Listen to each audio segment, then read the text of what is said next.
in the crib dreaming about Learjets and coops, the way Salt shoots and how they sell records like Snoop. I'm interrupted by a doorbell, 3:52. Who the hell is this? I gets up quick, cocks my shit, stop the dogs from barking, then proceed to walking. It's a face that I seen before. My nigga sing, he used to sling on the 16th floor. Check it. I look deeper, I see blood up on his sneakers, and his fist gripped the chrome 4/5. So I dip, nigga, is you creeping or speaking? He tells me C-Rock just got hit up at the beacon. I opens up the door pitiful. Is he in critical retaliation for this one won't be minimal? Cause I'm a criminal. Way before the rap shit, bust the gat shit. Puff won't even know what happened if it's done smoothly. Silencers on the Uzi, stash in the hoopty. My alibi, any cutie. With a booty that done fuck Big Pop. Head spinning, reminiscing about my man C-Rock. Somebody got to die. If I go, you got to go. Somebody got to die. Let the gunshots blow. Somebody got to die. Nobody got to know that I killed your ass in the mid. Somebody got to die. If I go, you got to go. Somebody got to die. Let the gunshots blow. Somebody got to die. Nobody got to know that I killed your ass in the mid. Filling clips, he explained our situation precisely so we know exactly what we facing. Some kid named Jason in the Honda station. Bragging was bragging about how much loot and crack he stacking. Rock had a grip, so they formed up a clique, a small crew. Around the time I was locked up with you. True indeed. But yo nigga, let me proceed. Don't fill them clips too high, get them bullets room to breathe. Damn, what was I? Yeah, went out of town, blew the fuck up. D-Rock went home and Jay got stuck the fuck up. Hit him twice, caught him right for the Persian wife. Pistol whipped his kids and taped up his wife. He figured Rock set him up, no question. Wet him up, no less than 50 shots in his direction. How many shots, man, nigga? I see mad holes. What kind of gas? Hitchling cots and calico. But fuck that, I know where all them niggas rest at. In the building hustling, and they don't be strapped. Supreme and Black is downstairs, the engine running. Find a bag to put the guns in and come on if you're coming. Somebody got to die. If I go, you got to go. Somebody got to die. Let the gunshots blow. Somebody got to die. Nobody got to know that I killed your ass in the mid. Somebody got to die. If I go, you got to go. Somebody got to die. Let the gunshots blow. Somebody got to die. Nobody got to know that I killed your ass in the mid. Exchange hugs and pounds before the throwdown. How it's gonna go down. Ladies, niggas, low down. Slow down. Fuck all that planning shit. Run up in their cribs and make them cat the band and shit. See, niggas like you do 10-year bids. Miss the nigga they want and murder innocent kids. Not I. One nigga's in my eye, that's Jason. Ain't no slugs gonna be wasted. Revenge I'm tasting at the tip of my lips. I can't wait to feel my clip in his hips. Pass the chocolate. Shh. Sing ain't lie. There's Jason with his back to me, talking to his faculty. I start to get a funny feeling. Put the mask on in case this nigga starts squealing. Scream his name out. Squeeze 6, nothing shorter. Nigga turn around, holding his daughter. Fuck.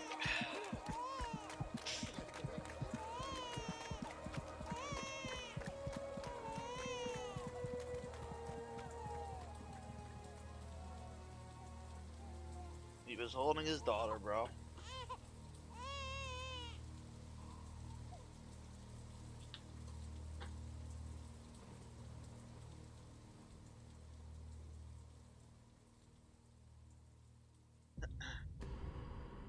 Take that, take that, take that. Welcome back. We're here on Bad Boy Television, and I'm Trevor Jones, and I've been conversing with the Mad Rapper. And quite frankly, he's very mad. We're gonna try to find out why. So we'll take some questions at this point from our studio audience. Yes, ma'am. Please Before we do anything else, I kind of found out where someone was.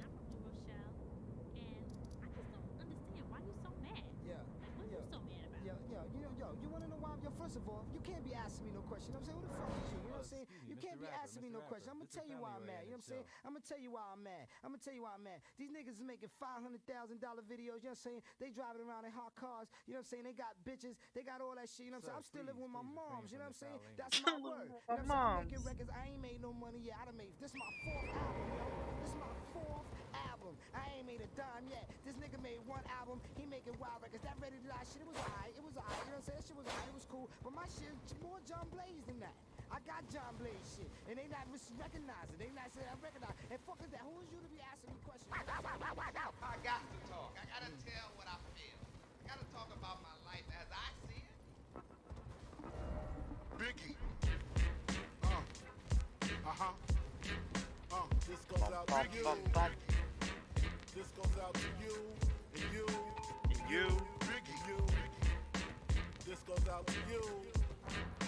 This goes out to you. This goes out to you and you. Your reign on the top was short like leprechauns as I crush so-called willies, thugs, and rapadons. Get in that ass quick fast like Ramadan. It's that rap phenomenon, Don Dada. Fuck Papa, you gotta call me Francis M.H. White intake like toast, so iron. Was told in shootouts, stay low and keep firing. Keep extra clips for extra shit. Who's next to flip on that cat with that grip on rap? The most shady, Frankie baby. Ain't no telling where I may be. May see me in D.C. at Howard Homecoming with my man Ron drumming fucking something. You should know my steel. With the 10 G's for blows and 30 G's a show to orgies with O's I never seen before. So, Jesus, get off the notorious. Clean us before I squeeze and bust.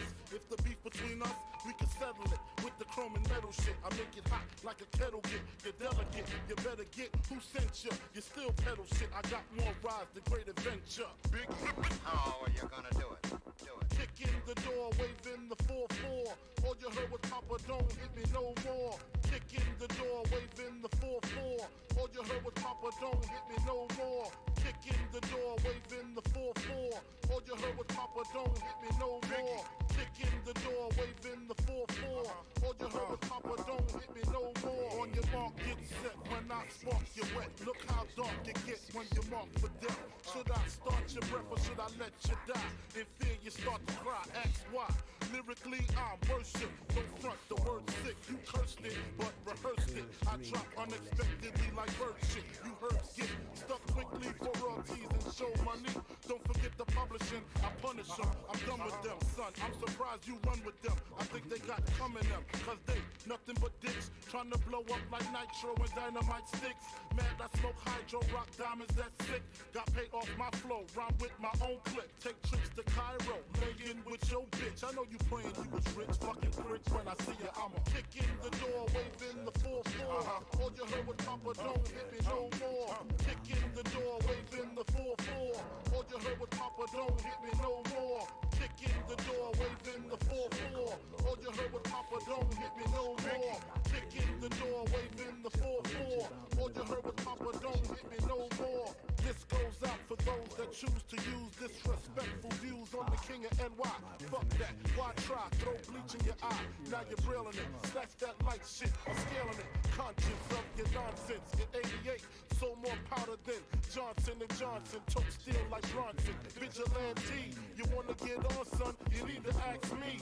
Ain't no other kings in this rap thing. They siblings, nothing but my children. One shot, they disappearing. It's ill when MCs used to be on cruddy shit. Took home, ready to die. Listen, study shit. Now they on some money shit. Successful out the blue. They lightweight. Fred Gilly, my 9 milli make the white shake. That's why my money never funny. And you still recouping. Stupid, stupid, stupid. Information a secret. You are a true fellow.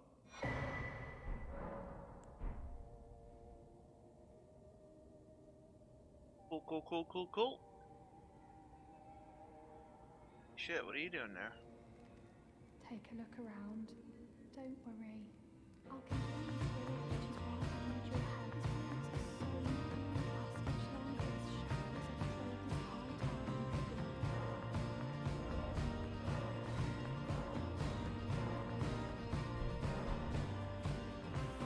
Here am I.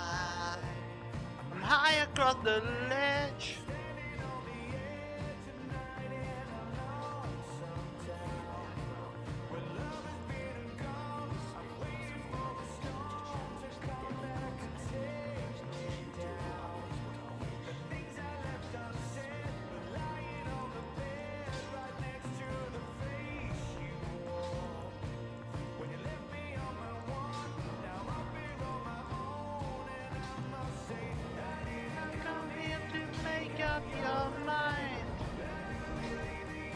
Wasting my time.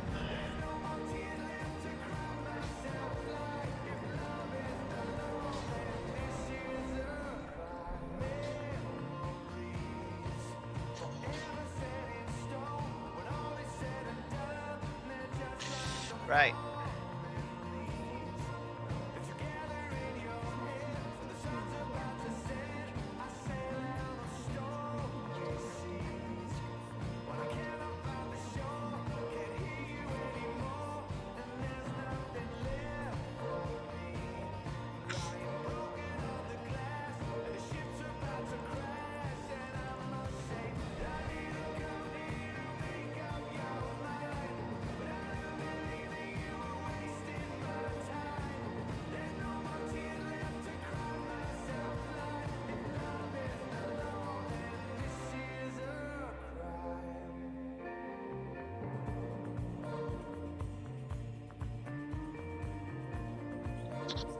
Well, this ain't gonna be annoying to find at all.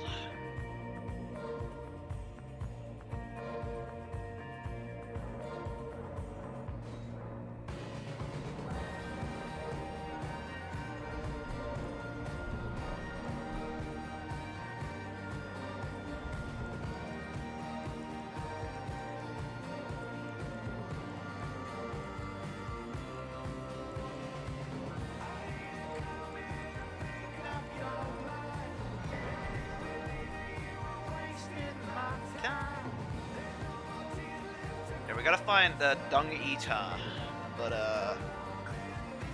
finding wherever the fuck this dude is gonna be tough without a fucking guide.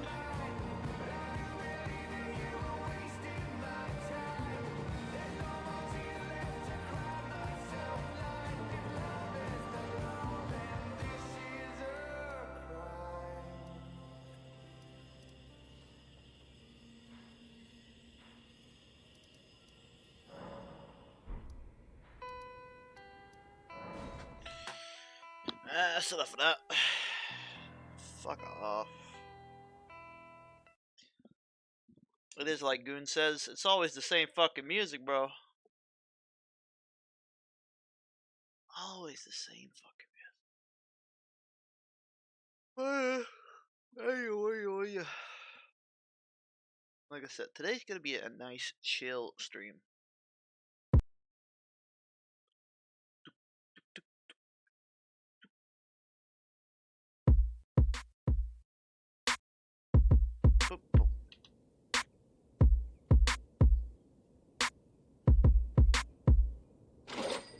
Last night, Kat and I were watching a particular streamer play Elden Ring.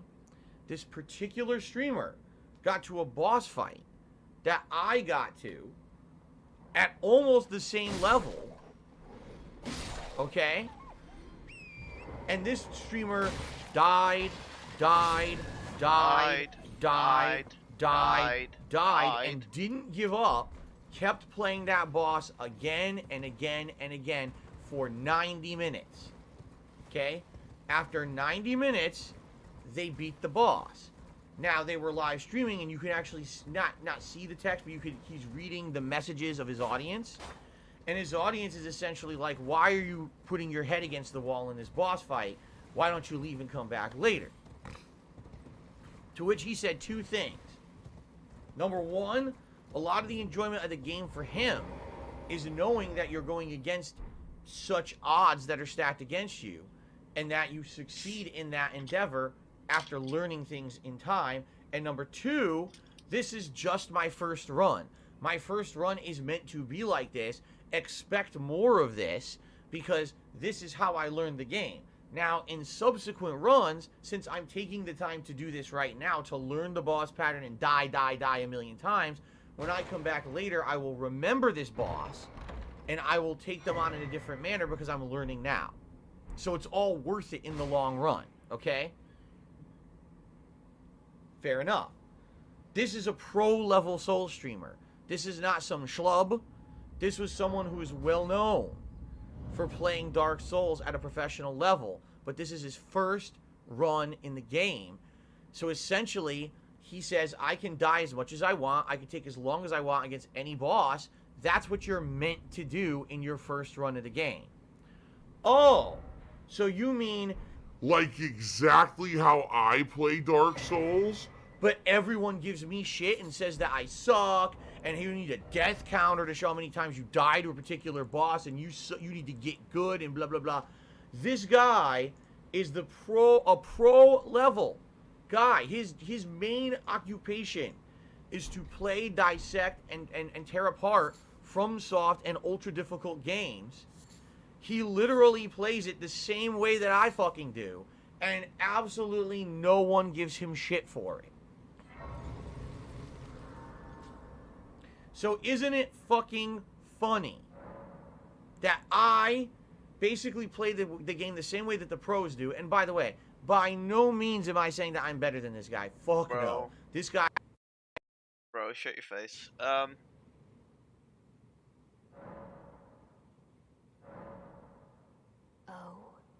a dogged fellow, aren't we? Or is it merely thy habit to talk to dolls? Fine. Fine. I hadn't expected any soul to recognize me in this guise. But now the cat is out the bag. I cannot allow thee thy freedoms. Perform for me a service as recompense. Eliminate the baleful shadows which prowl these lands. The name of Rani the Witch is already sullied by thee. I will not brook disobedience in this matter. Perform for me as eliminate the name of Rani the Witch is all. I will not. Damn. He's taking on stuff way earlier than I ever did, and he's beating it. And I'm like, wow, he's good. Look at that. He's parrying. He's doing the new counter hit system. He's implementing all these gameplay mechanics. He's memorizing boss patterns and counting strikes and dodging through the strikes. And I'm like, this guy is fucking good.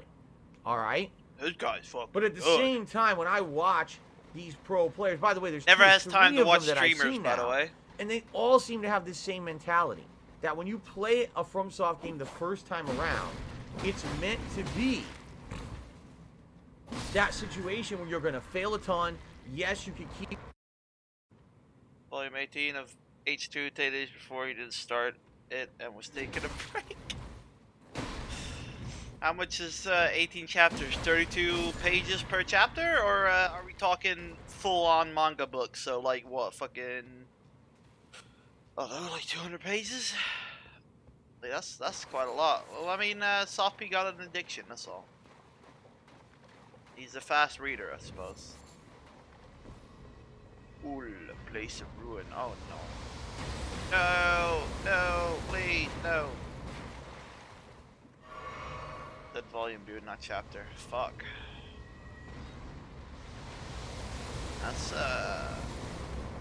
That's kind of fucked up. That's kind of insane, not gonna lie to you. Yeah, GG, I suppose. Yeah, something like that. Yeah, damn.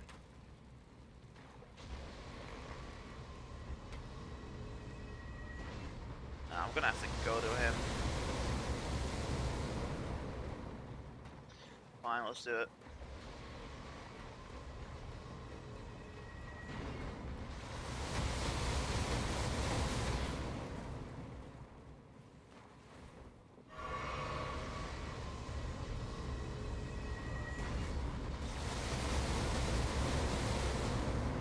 If that's all he can do, then, you know, we're fine.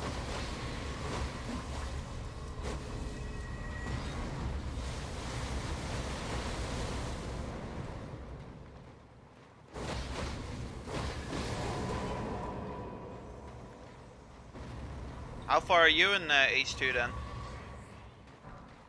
If I may ask. How you doing, good? Today's a chill stream. We're gonna watch loads of videos. And Street Fighter tonight. Probably. Maybe that's not a good idea, but oh, you're on volume 9. Fucking hell. Yeah, but I'm guessing you you took like what? When did you start? Like a week ago, maybe? Ah, fuck, I know.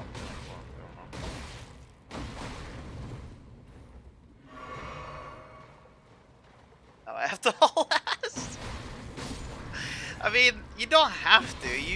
You've already read it before, so you know what's going to happen.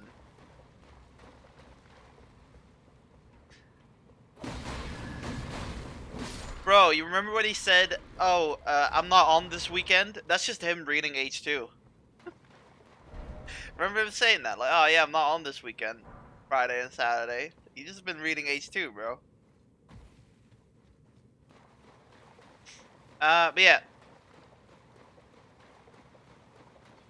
We're doing some side stuff right now that I missed. That's why I'm a bit overpowered right here. You know, I don't mind. Doesn't mean I still can't get fucked. Oh! Yeah, I read it ages ago. I don't reread it much because the story feels bad, man. Fair enough. Hello, Chenzo. Happy belated birthday, my dude. Yeah, I think we're gonna play Street Fighter tonight. Mentally, I am pretty good today. Yeah. Yeah. I'm trying to like force myself to play Street Fighter every day, or not even Street Fighter every day, but you know, go into training mode every day. But that's easier said than done. Jen Denise beat me last night. I don't need more depression in life. Yeah, I'm close to the end. Here, I'll show you. I'm doing a Ronnie side quest thing right now. Yeah, but I cheated, bro. Don't you understand, bro? I cheated. I used only one move. Yeah, I done this yesterday. Now we're over here. Oof, there. We're over here, and this is like legit, like end-to-end shit. So right now, what I'm doing is I'm doing Ronnie's side quest because I want to. Not that it matters. We're gonna do the free fingers embrace, but I was like, fuck it. I'm gonna get some items from it that I can use at NG Plus. And I might want to fight Dung Eater a few times. So apart from that, we're almost done. We gotta kill Godskin Duo and then some boss or something, and then there's a few optional bosses here and there, but you know.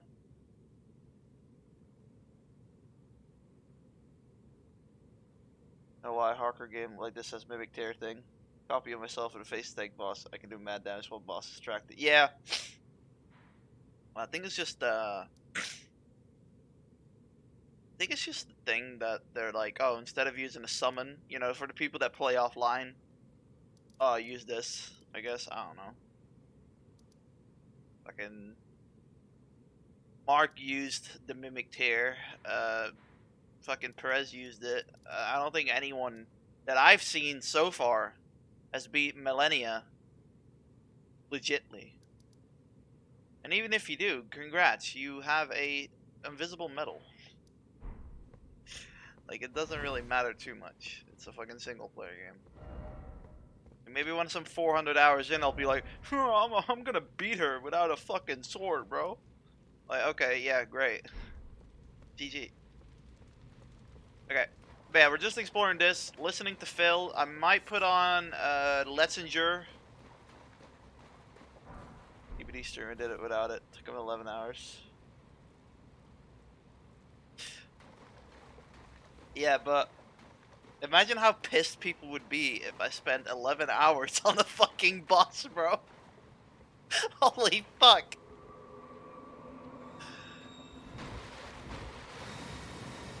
Not only would the fans be pissed, I would be pissed. That's legit just limiting yourself because you want a challenge, basically. Hey, this game is challenging enough without it. Oh no! Ah. Hello, Sietsa. Hello, Lodrag. Yeah, true.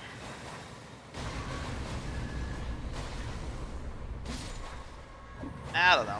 Maybe in NG Plus I'll try it, or you know, whenever I fucking replay this game one day. I do feel like if I replay this game one day, I'm gonna get a mod that just shows me where everything is. Like, you know, like the map. That's the one thing that's stopping me from new gaming it. Like New Game Plus, obviously you keep the map, so that's good. But just damn, to put 90 hours into the whole exploring shit again, I don't know. Like, I'm looking at Mark right now, right? Mark is doing an NG Plus stuff. And, he's almost at, Lane-Dell again, which took me 80 hours. He's like 20 hours in right now, so, you know, that's normal Dark Souls, story mode stuff. So if you don't have to explore, you're fucking a lot easier doable. I don't know how Froggle won.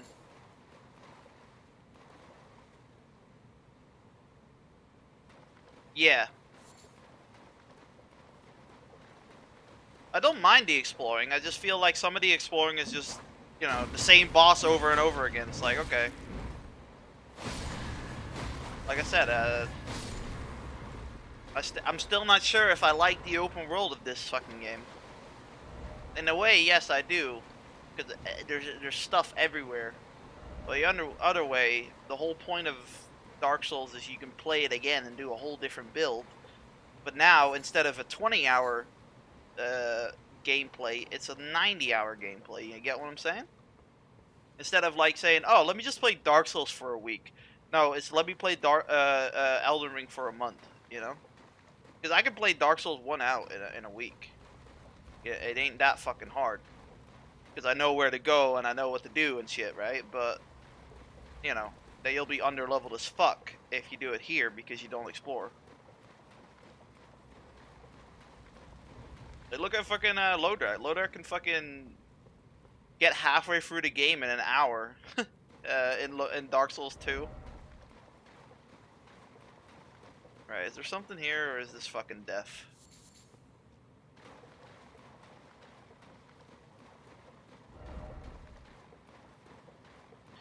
Yeah, fucking I'm feeling better than yesterday. Apologies for yesterday's stream. That was a bit of a weird one. Not gonna lie to you.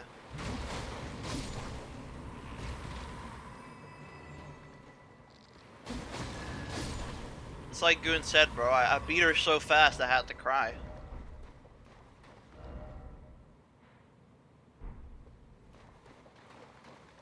$2,000 to play it again while also looking at guys and using busted shit while pretending you're a god. Yeah. Using a lightning spear. Like, I have broken shit. This is how I beat Millennia. Look. What is this? That's broken, bro. Well, it's not broken. It's you know, just a fucking helpful thing. Like, obviously these dudes are underleveled as fuck because I'm doing side content. But, yeah. You know.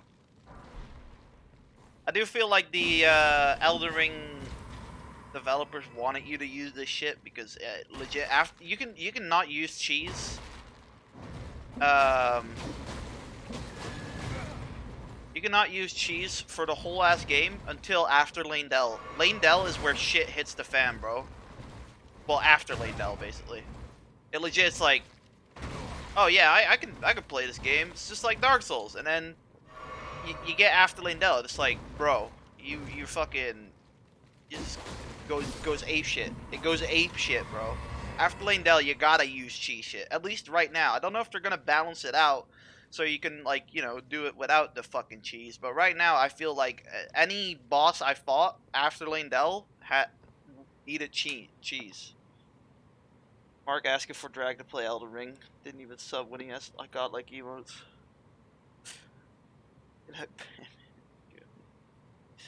Yeah, Lane-Dell.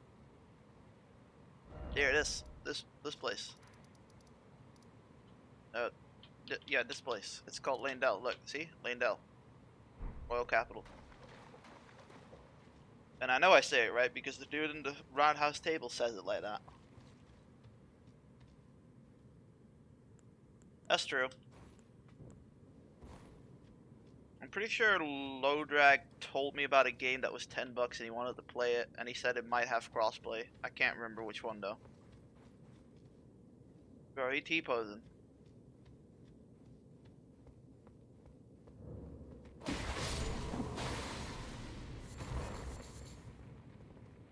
Yeah, we've been down there.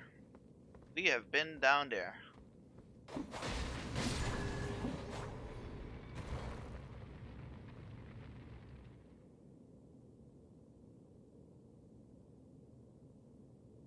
Oh yeah, Elix 1, that was it. And yeah, I said this to I said this to myself basically. I said this. I was like, yo, isn't it crazy that I buy fucking Elden Ring on release and shit, and I was tempted to buy it twice, right? But if I think about it, Bandai Namco are fucking greedy motherfucking bitch ass bitches that all they do is make arena fighter games and fucking have shitty ass fucking games apart from fucking From Software games. Like legit, this is the only game I would buy full price. None other Bandai Namco game I bought full price. Actually, no, I bought Code Vein twice, and that was a fucking mistake. Code Vein was fucking... It was like an imitation of Dark Souls, and it was horrible. Horrible. 35 on PS4 running on hold. Well, just wait. Just wait, low drag. A little bit of fear you don't want to sell it to Americans at an okay price. Feels bad, man. I want to buy Persona 4. On PlayStation 4, the fighting game. The fighting game. I think that would be fun streams. But well, I can spare $20 easily.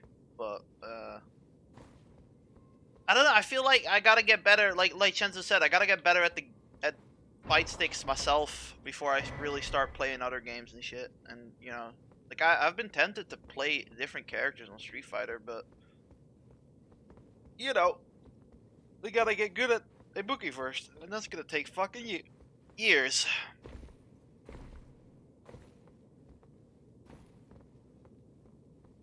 Don't lag again unless you want to play a story.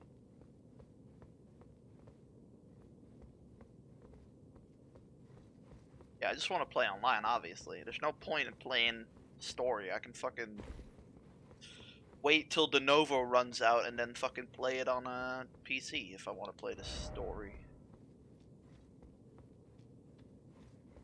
Yeah, P4 Fighter isn't even that expensive. It's $20 retail price right now.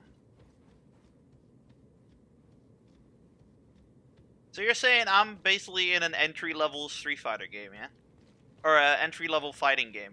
So all the shit I've been struggling with, all the shit I've been struggling with is gonna get harder and harder. No, like if I'm gonna play Tekken or some shit, right? Or for instance, I'm gonna play Guilty Gear, and I'm never gonna play. Well, I might play Guilty Gear, but you know, like Guilty Gear is apparently tough as fuck.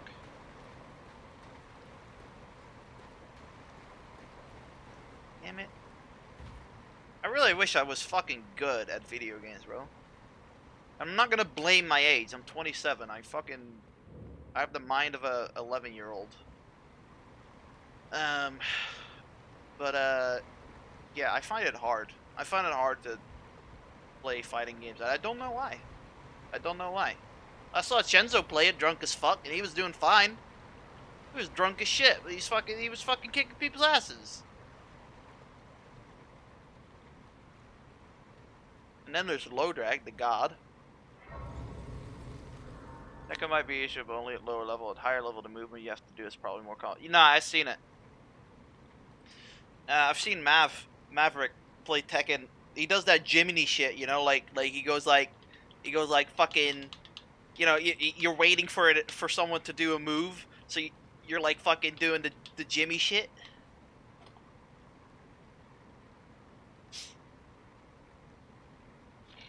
I don't know, I just feel like I don't know if I hit my limit or not. Because I low-key want to really get good at fighting games. But that is a lot of time for what? A video game? Like I could maybe spend that on coding or something, you know? Hello, bitch.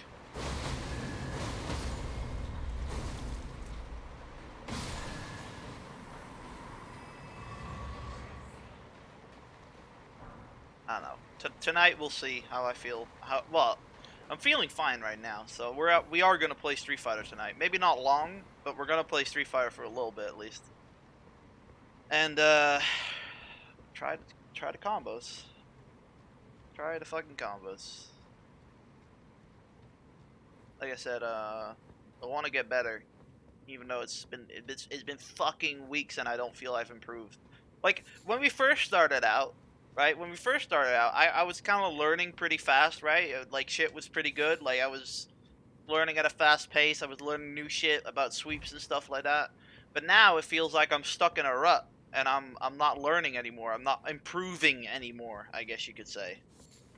I'm not fucking getting better. I'm stuck in silver and super bronze. Man, she hits hard.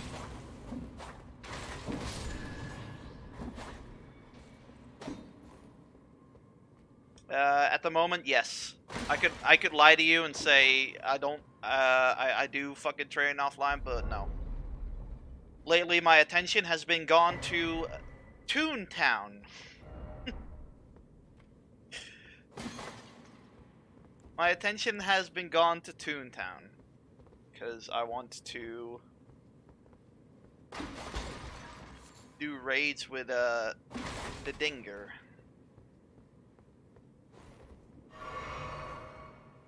I've been thinking about doing it like this. When I start at like 6 o'clock, right? Maybe I should do a little bit of Street Fighter before dinner or something. You know, like I don't know. We'll see. Hello.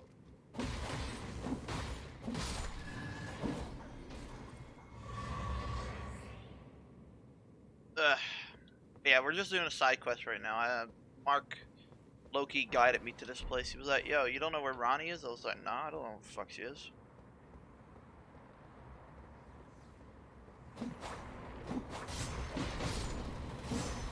Now I have her in miniature version. Oh fuck, yep. See, that's how bad my reflexes are, bro. Okay, let's just fucking do this. Fuck this shit.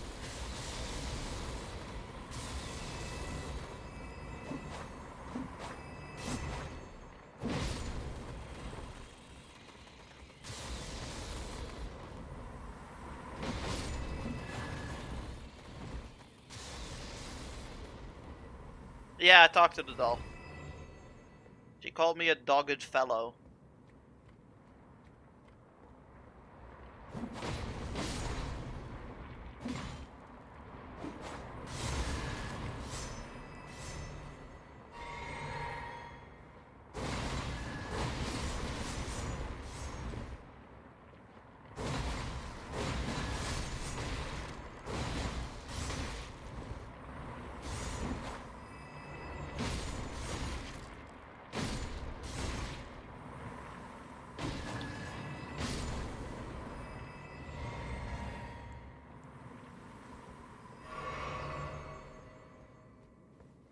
Yeah, I don't know. Goon, what's your opinion? What do you think? Do you think I can get better at Street Fighter? Or at fighting games in general? Or do you think, if I can't get my mind out of autopilot, I will never improve?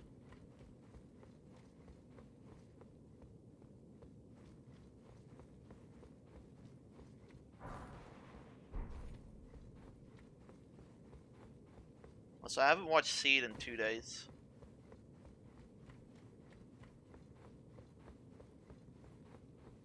That's the problem.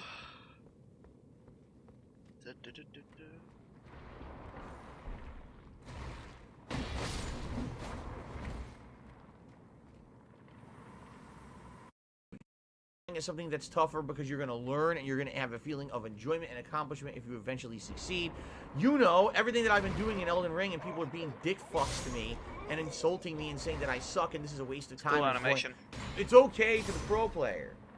It's not okay for me though. Alright? So what I'm here to tell you is it's an unfair standard. Seriously, it's an unfair standard that I somehow get held to. That I can't do things the way everyone else does. I've got to have the death counter. Oh, I'm a schlub because I died to the same boss a million times. Imagine if I'd done that.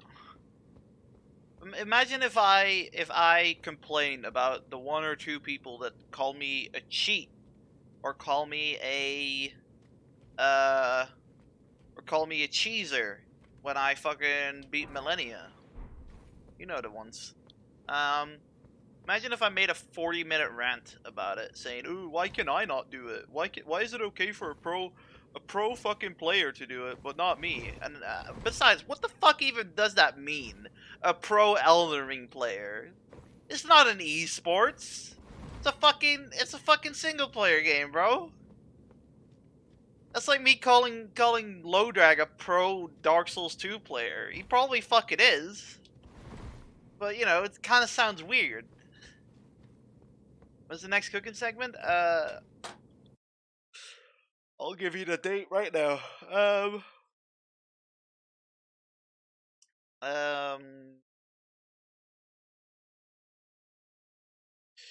Either the 25th or the 26th or the 1st or the 2nd of April. It's gonna be quesadillas. I don't know. I don't know about fucking making the quesadillas though, cause he gave me a fucking thing, right? He gave me a fucking thing. Where is it? Needed? Is this it? No. What the fuck is that? Where the fuck are the quesadillas? Quesadillas. Did I not put it down? I must have put it down. Oh, here it is. Yeah, Oaxaca cheese, don't have that. Mozzarella, yeah. Corn masa is optional. If you don't want to do it, just buy pre-made tortillas. I'm thinking about that because making my own tortillas sounds like a lot of work and a lot of dishes to wash. So I'm thinking about getting pre-made tortillas, and I don't even know if I can get corn masa, bro. Fucking look at all these fucking trolls and giving me these hard ass fucking things. Like, I'm gonna have to buy it here, and I need to buy 2 kilograms of it. So that's fucking sucks. And then I don't even know if this shit tells me what the fuck it is, because it's just, it's just corn flour, right? Like, how do you fucking make it?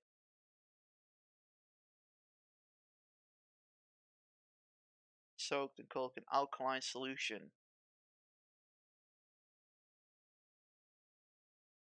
So how do you make corn flour then? No, how the fuck?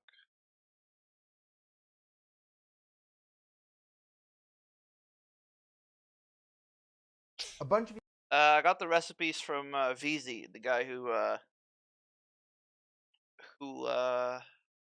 requested you have it. written in to me and asked me to cover masa. What is masa? Your daughter team from at nuts about green flour hominy via Show me how it's made. flour. Mixing a lot of that's special to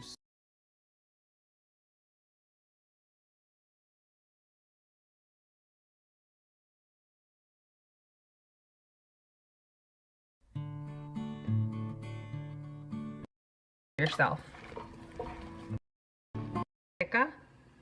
You're in and a half of water of maseca, 1 cup and a half of water, 1/4 teaspoon of salt.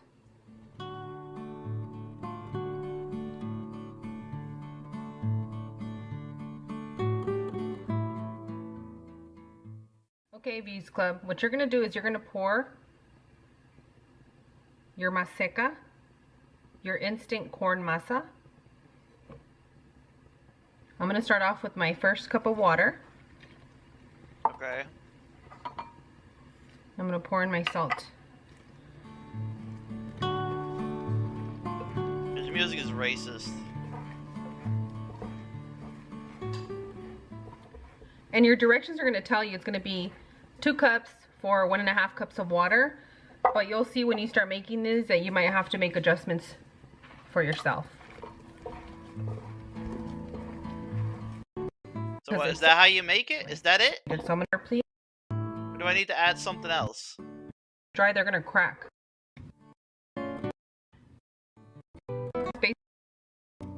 water then.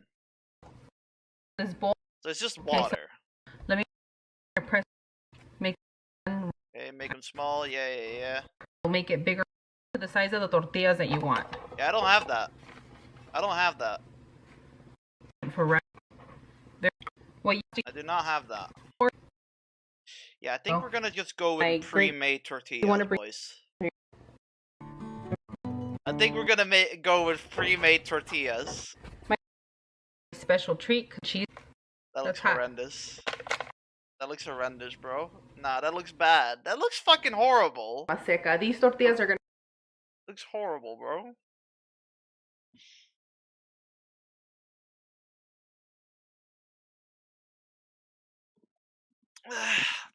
I mean, I can get it. That's the thing, Chenzo. I can get it. There is a Mexican online store here where I can buy it.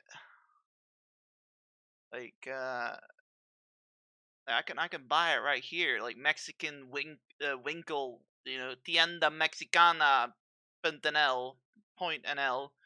I can get Maseca. I can get it. Oh, it's out of stock. Well, okay, I cannot get it. Okay, that's interesting. Okay, maybe I can't get it. Hang on. Might be because it's American EU. How much is it? Yeah, 465. That's not too bad. I can get it. I can get it for 465, which is around $3 probably, somewhere around that. Yeah, 465 is around $3.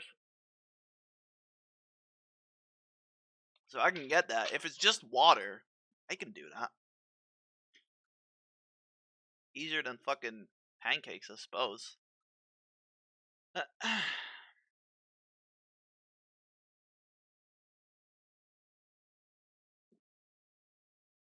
see. Either mix to make corn tortillas and tamales. The 2 kilogram thing. No, I want 1 kilogram, bro. Fuck that. Remember back California, my mom, who's Mexican, would cringe at Maseca tortillas and will admit they are horrible. You could taste the lime. Horrible back then. Now it's a more natural taste. They come a long way. Not yet perfect, but the taste a whole lot better. So what? Instant corn flour is not good enough for you, bitch? Best ever. Top stuff. So Mexicans in the chat, what do you guys think of Maseca? Is it good? Gluten-free Maseca? Is it will it be good? I'll buy it. I don't mind getting my hands dirty. Alright. Fuck it, we'll do it. I'm getting paid the 23rd. So that's when I'm doing that's when I'm doing my fucking shopping for next. I need pico de gallo as well, to be honest with you, mate. I need pico de gallo. You have it? Yay, he has it. Nice. €5! That's a lot of money. Actually, I think the Jumbo has one. Jumbo.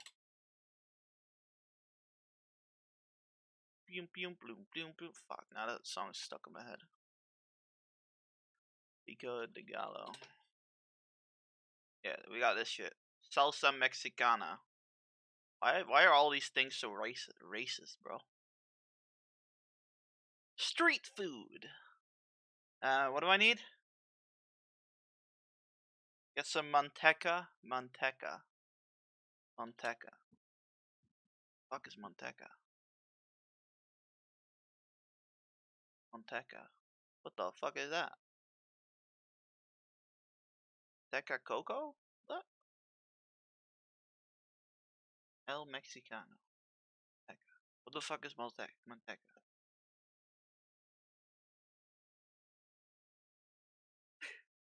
Fuck is this?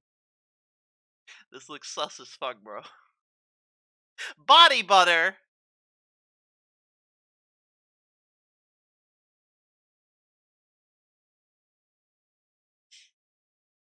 Bro, I don't think it knows what manteca is, bro.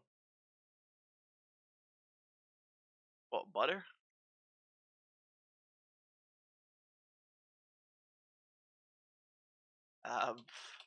Food?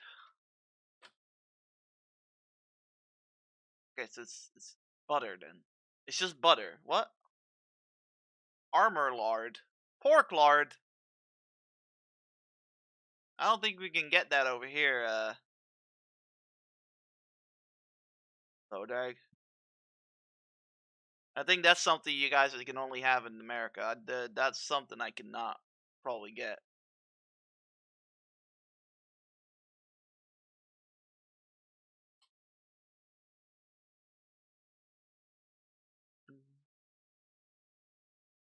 Corn husks? Nope.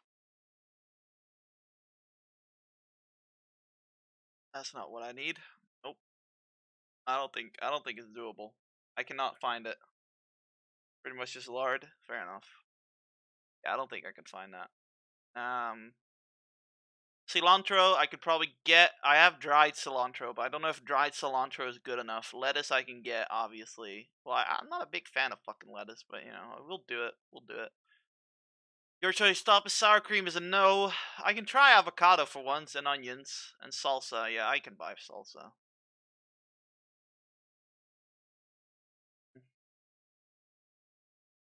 You do not want this tortilla to stick to a bowl or pan. Take 2 pieces of paper or plastic, put the ball in between. Yeah. Either roll the dull bowl flat or press it flat with a bowl or pan. Once the tortillas are ready, you want to use light butter or oil to the pan and meat. Add the cheese first. Wait, you add it when... Wait, whoa. You add it when the tortilla is still burning? Add the cheese first and watch it slowly melt, then add chicken or any protein of your choice. Once the cheese is nicely melted, fold in half pan. Wait, but the chicken needs to be cooked first, bitch. Alright, we're gonna do that differently. Make your own salsa. No! We're not making my own fucking salsa. I don't have a Mexican store near me, alright? Goddamn. Fucking, yeah, I'll just make the tortillas or whatever. Quesadilla, whatever the fuck. Fold in half and remove from pan. So basically what he wants me to do is he wants me to put the cheese and the chicken on so it melts a little bit with the thing and then fold it in half. So what we're going to do first, we're going to make the chicken stuff with a mix. I think I'm going to use the same mix I used for the nachos because those are pretty fucking tasty. Shut up. Here's sauce, green peppers. Got a plant growing outside. Nice. Yeah, once I'm in America, you guys got to show me the Mexican cuisine, because let's be honest here. We Dutch don't know shit about Mexican. You know what we got? We got Santa Maria, bro. The fucking blandest shit ever. Fucking bland this shit. Bland as fuck, bro. This is the blandest shit you can buy. That's why I'm saying I'm gonna make my own fucking spice. Because the spice I use for the nachos is 10 times better than whatever the fuck this is. Fucking Santa Maria. Get the fuck out of here, bitch. Alright, yeah, we'll figure something out. Times when everyone else seems to do it. You know, fuck that. And I really am tired of that situation. I really am tired of that situation where if I'm going to see people react to me in that manner, I'm just going to say, fuck you, get out. Really? Really? I'm tired of that shit. If I'm genuinely enjoying a game and playing it for, for the way I want to play it the first run through, then you should appreciate that. And you should give me the same level of respect and dignity and understanding and appreciation that everyone else gets when they play these fucking games. It shouldn't be, oh, let's just sit here and give Phil a miserable time. Yo, Mark was taking a piss out of me today. Doing it wrong. What else is new? That's not even the top level people who make a living playing these fucking games don't say the shit you're saying. You're just a bunch of scumbags. He says, learn how to dodge, GPM. Did you see that dodge? I'm not putting up with it anymore. My eyes have really been open. Alright. Money, yeah. Fucking, Mark was like, yo, GPM, learn how to fucking dodge, bro. And I'm like, yeah, give me 600 hours, and then I'll know how to fucking dodge, alright? The only Vato in the Vario with a chili picky.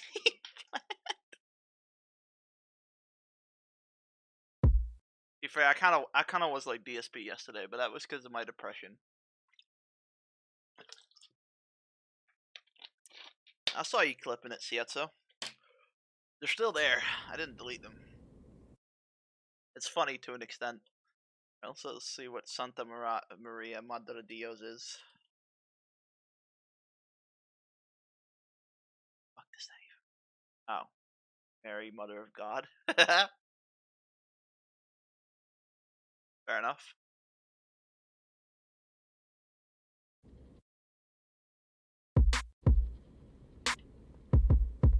By the way, Chenzo, if you haven't already, check your Steam. Hold on.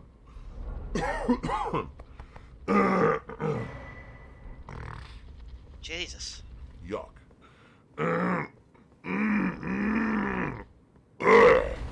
Yuck. Okay. So Zoya did a super chat and saying, why do so many people want to see you suffer? Alright. Now here's the thing, Zoya. I actually think that this mentality that everyone wants to see Phil suffer is actually not exactly what you're thinking. But there is two distinct groups of people. Okay?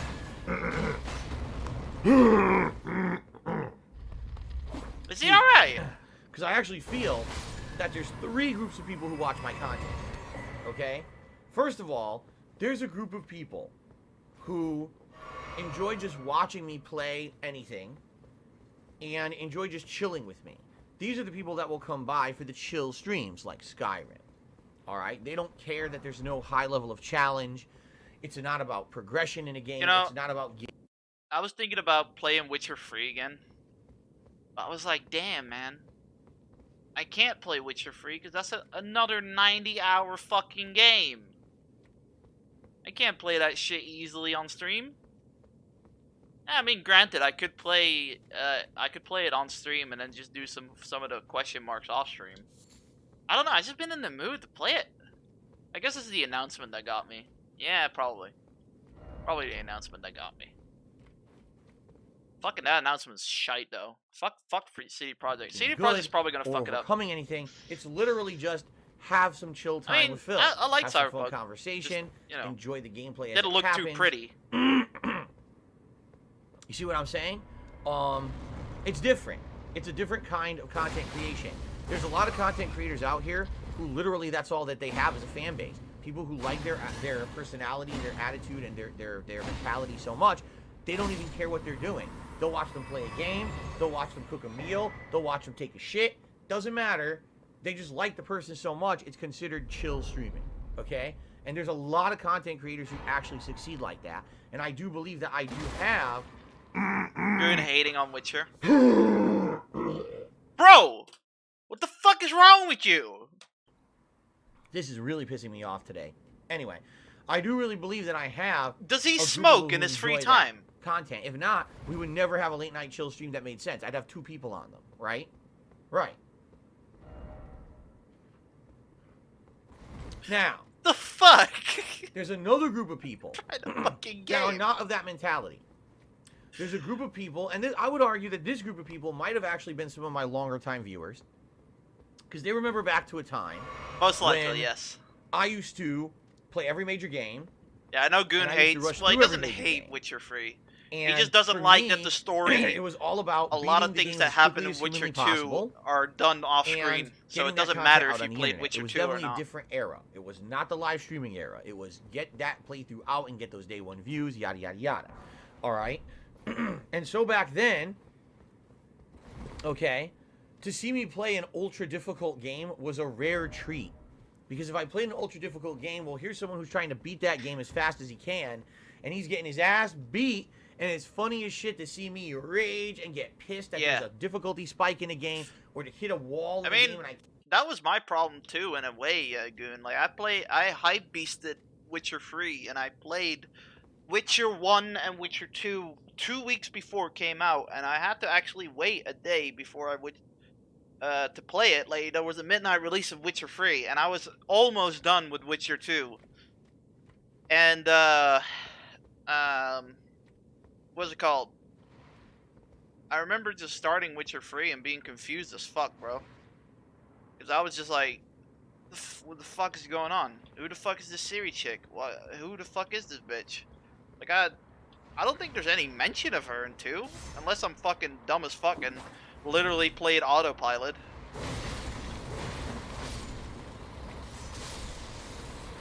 But I like Witcher 3. Witcher 3, I like the combat in Witcher 3. That's probably why I like it so much. I like just walking around and saying, 50 gold and I'll kill that thing for you, buddy. Grenade cheese in Witcher 3. Witcher 2 was tough. I will say that. Witcher 2 was tough. And all I remember in Witcher 2 is the elf dude with the red bandana. The big mage war that got that bitch's eye cut out. And the big war in the beginning. You know, when you're having sex with Triss in the camp. I don't really remember the lore that much because I'm fucking dumb, and back then I played everything autopilot.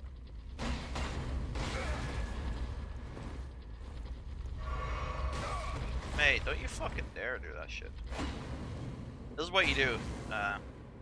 Zietzo. Heavy attack him so he bounces back.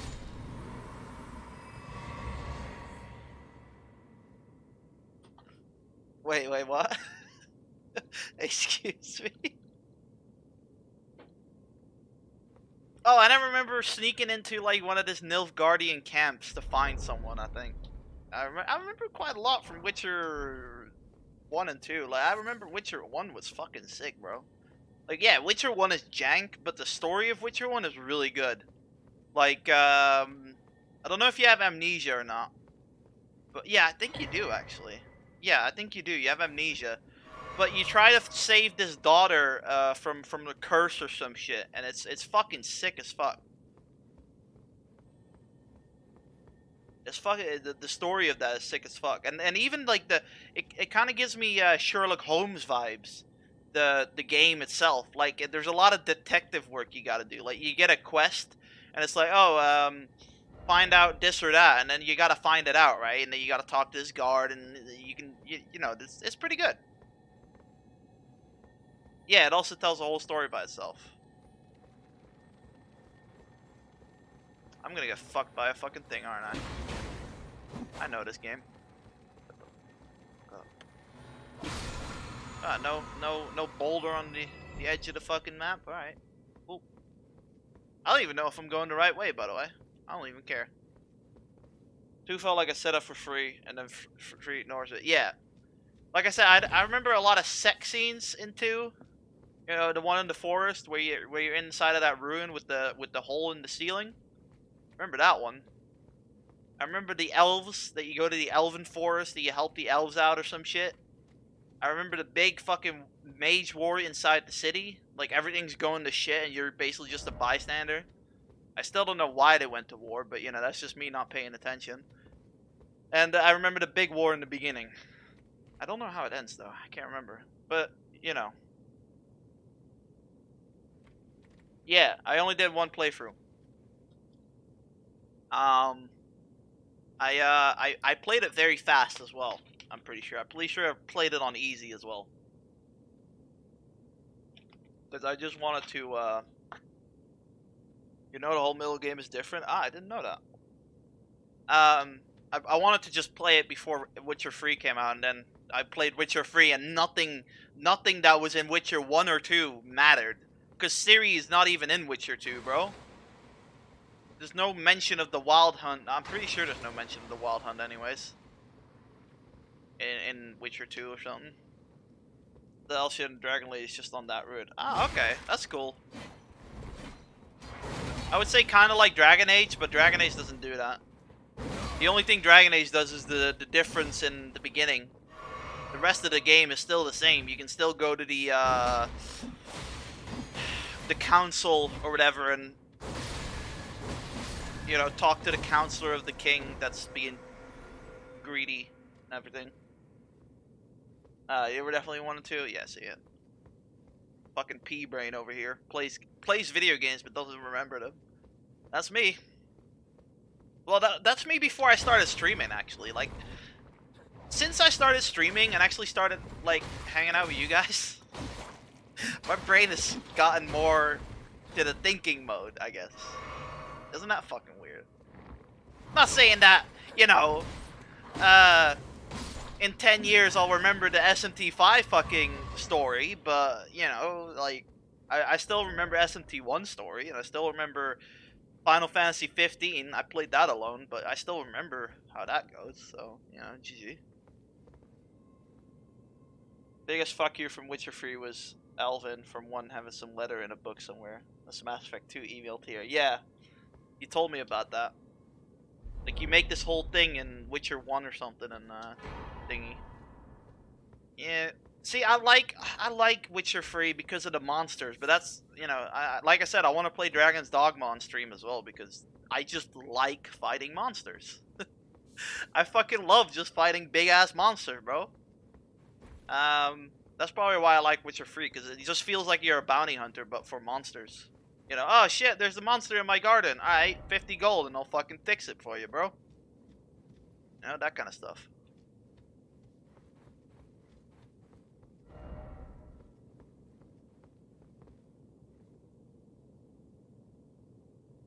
FF15 is fun, bro. I cried at the ending.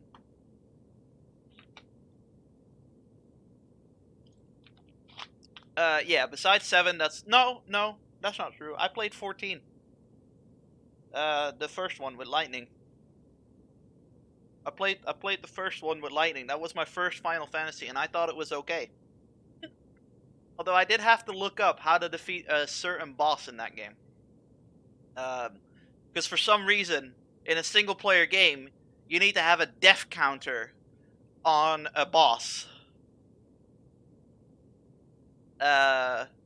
Legitimately, there was this boss, this priest guy. And you know how the battle system works in 13? It's weird, right? You gotta, like, do some weird shit. I was a kid, bro. I didn't know what the fuck I was doing. So I looked up, and he's like, oh yeah, just do this and this and this. And I'm like, okay, I was just doing that, right? I almost had him to fucking, like, minimum health, right? Death counter. Oh, you have, like, 10 turns left, and then the game just, kills you. What the fuck? Yeah. Yeah, exactly. I think it was the second time I fought him or some shit.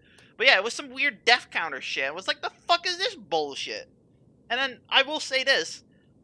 The game itself, I find okay. Like, you went to Chocobo Land or whatever. Like, you know, you went to this fucking carnival. You went into this train shit. And you had this dude with a Chocobo on his head. Like, as a kid, I kind of fucking thought, alright, it's alright. But then, halfway through the game, it becomes open world. And I'm just like, the fuck do I need to do here? You know? He's so fucking talented. He even kills that big boomer girl with the glasses. You see her in a promo. She has nothing to do with the game. She hangs around with the bad guy, does nothing. Bart kills her at some point. You see, I don't even remember that. When did that game? That was back when I had well, I still have a jailbreak PlayStation 3, but that was back when I had a jailbreak PlayStation 3, and I played a new game every fucking week, bro. Like, I played all of the God of War, but don't ask me what happened in God of War 1. I think it's fighting Ares. Or is that God of War 2? I can't remember. But, don't ask me what fucking happened in those games, because I literally played them so fast that I don't remember the fucking story. I guess that was the problem back in the day. Nowadays, I take my time. I do 4 to 5 hours video game. But then it was like, nah, I'm fucking, you know, I'm a lowlife. I stay up till 3 a.m. in the morning and I play video games all day. That was me. Ejected from my PlayStation 3 and dumpstered at GameStop for shortcut as soon as I was done. Yo, speaking of Final Fantasy, do you think Mark was playing Final Fantasy X on easy mode? Because he didn't die at all, and I know he was in the tutorial area, but I remember the tutorial area being like a little bit, you know, well, not challenging, but you know, like wasn't like easy. But I guess he did have potions and shit. I didn't know the game had difficulty settings. Yeah. It's an easy game. I find the tree skill I find hard. It doesn't have it. Okay. Nah, the reason I'm asking is because he was like, "Yo, guys, not to boast my own bubble, but you know, I haven't died yet." You know, he was laughing, like he was doing a little sneaky laugh, and I was like, "Have you done something to the game? Have you done something to the game to make it easy or some shit?"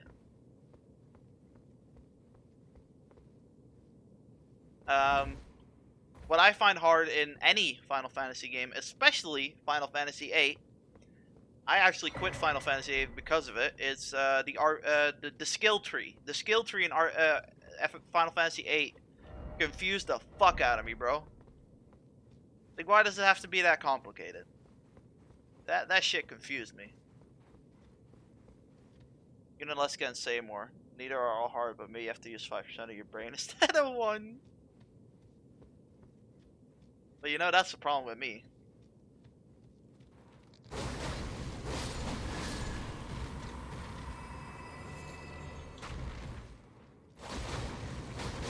Even without magic, it's a good attack, bro. Look at this shit. That's a good attack.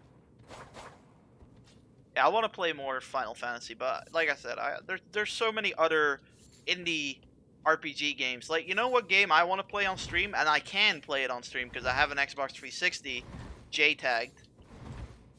It's Lost Odyssey. I heard it's a standalone, so you can just play it. I remember buying it once, I think, and I was so confused. I want to play this game. I want to play it. That game looked sick back in the day. I don't know if it's sick. Yeah, the Blitzball is where I stopped because I couldn't win. Oh, and you know what else I want to play? Ooh, Goon might not like this.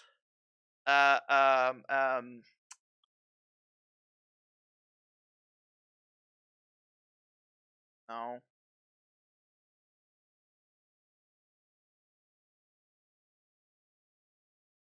This one. The Third Age. I played this as a kid. I played it actually out as a kid.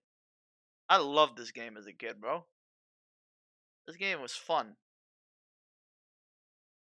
Fucking fun as fuck. Too bad they didn't make Championship make sense. I'm up like 3-0, 3-1, and I get subbed out for Waka. He's fucking coming in to win the game with me on the bench. But yeah, I have some RPG games that I want to play. Like, not just fewer requested stuff, but like this game is pretty cool. You fight a Balrog, but you also, I think you even fight it's not canon, obviously, but you fight Sauron as well. I'm pretty sure you at the end you fight Sauron right at his eye. Let's have a look if I can give you a preview. Yeah. Look, you fight him like literally, literally at his eye. Like, how did they get up there, bro? So yeah, that was funny. I like that game.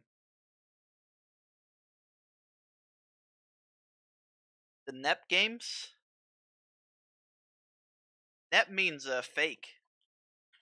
In Neptunia.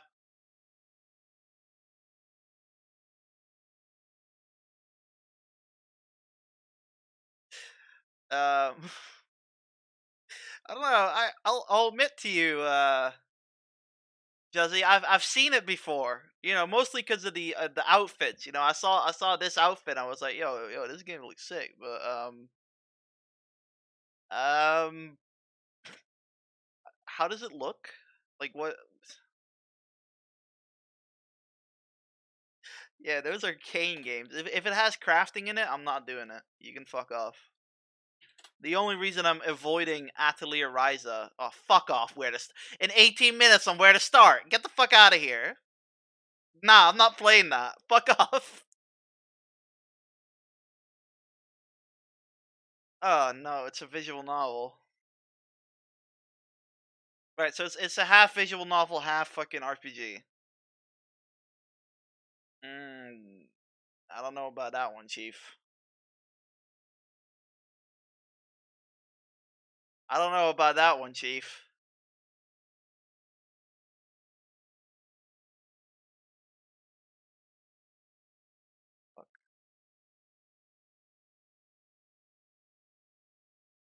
What, is it a random encounter? By the looks of it, it is. It's comboing. Oh, it's one of them fucking Japanese game, bro.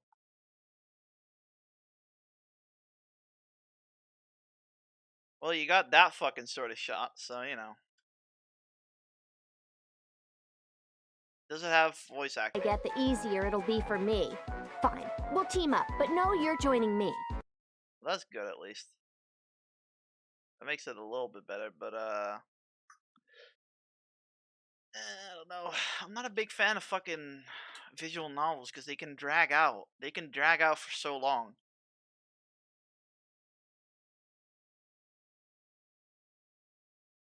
Yeah, that's probably not happening, Juzzy. That's probably not happening. That's probably not happening.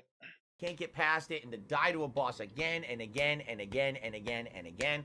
And I feel like that's why when I originally played the original Dark Souls 1 and I had no idea what I was getting into, that's why that is still one of the most infamous and most well-known playthroughs I've done, because of my reactions, because of the fact that the game defeated me and I gave up on it, right? No, and I agree with you. It done That's well because you were drunk. And I'm happy to have done that. I really am. You actually pulled out your Ethernet how cable. I've changed over the years as both a gamer and a content creator. And see that I have taken the time to study and persevere at that style of game. But there's still this element that if Phil's going to be challenged by something ultra hard and he's going to fail and die, it's very entertaining. I'll be honest with you guys. A lot of the time so far in this Elden Ring playthrough, I come down to the very last hit of a boss. And sometimes I get the hit and sometimes I don't.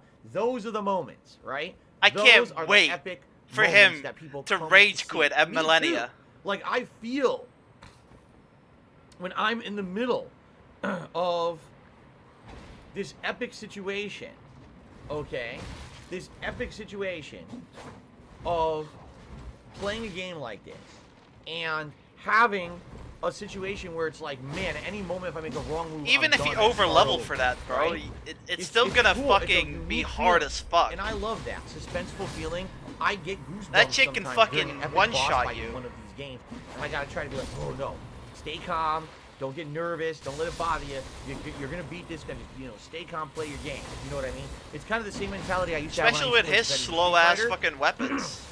I was lucky that I could stagger the fuck out of her. Challenging, a well-known pro player. No, play your game, learn the match, play it well. You can do this. Doesn't matter who you're facing. Irregardless, you know, as long as you believe in yourself, you can persevere through this, right? It's crazy that people play these games at a high level with such an audience, right? What high level is there in Here's Dark a group Souls of people, game, that's bro? what they live for, man. That's why they watch Dark Side Phil. Those moments of him either failing, and raging, or finally epically persevering, overcoming. Okay? And I'm totally okay with that. That absolutely, that makes sense to me. And would you say those people want to see me suffer? Well, Gun, what do you want to see next? It's not necessarily Old fun Panic Man to or watch someone literally steamroll Let's Endure absolutely everything Pandali? in a video game. I told you guys how disappointed I am that Radon was nerfed. I wanted to have challenge, and that challenge was taken away apparently from me it's piss easy by now. FromSoft when they patched the game. Okay, and that really upsets me. That absolutely upsets me. Both of All those right? sound terrible. But there is a third group of people. I like to call the hate watchers. Hey, we can watch All the right? Cynthia These aren't G if people you that guys like want, me and wanna but, chill you with know, me. I don't know about These aren't that people one. that enjoy my personality when I come up against something challenging and like to see me fail because of my reactions. And Obviously, eventually persevere. I'm gonna do a These thing where people are genuine. I'm gonna skip the video reviews or the game reviews Bad for Old Panic intention. Man. Toxic, negative people. Which LTG telling who, for stories? one insane reason Into or that. another, and yes, I will absolutely categorize it as insane, because the reason that these people hate me makes no Okay, so there's fucking stuff down here sense. as well. So let's go These are upstairs people who first never again. met me. These are people who don't know any truth about me. What they've heard is slander, defamation, conspiracy, and contrived bullshit. But people have found ways to take slander, defamation, conspiracy, and contrived bullshit and turn it into popularity on the internet. And so, when people are literally daily live streaming my content illegally,